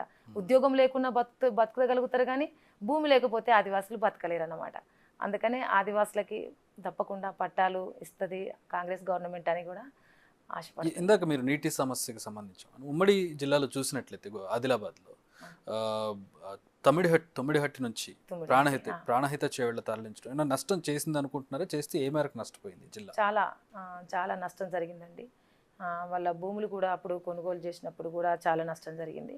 అక్కడ తుమ్మిడిహట్టి ప్రాజెక్టు నిర్వహిస్తే దాదాపు చాలామంది ఆదివాసులు కావచ్చు, దళితులు కావచ్చు, అందరికీ కూడా నీరంది 2 పంటలు పండించి హాయిగా బతికేటువంటి అవకాశం ఉంటుంది. అది తప్పకుండా ఆ ప్రాజెక్టు నిర్వహణకు గౌరవనీయులు సీఎం రేవంత్ అన్న గారు కూడా నిర్ణయం తీసుకుంటారనేసి ఆశపడుతున్నాం మేము. చాలా సంవత్సరాల నుంచి వాళ్ళు పోరాటం చేస్తున్నారు ఆ ప్రాజెక్టు కొరకు. అప్పుడు శంకుస్థాపన చేశారు వైఎస్ రాజశేఖర్ గారు ఉన్నప్పుడు. అప్పుడే అది అవుతే అసలు బాగుంటుండే, కానీ అప్పుడు ఆ పరిస్థితుల్లో రాజశేఖర్ గారు లేకపోవడం, మళ్ళీ గవర్నమెంటు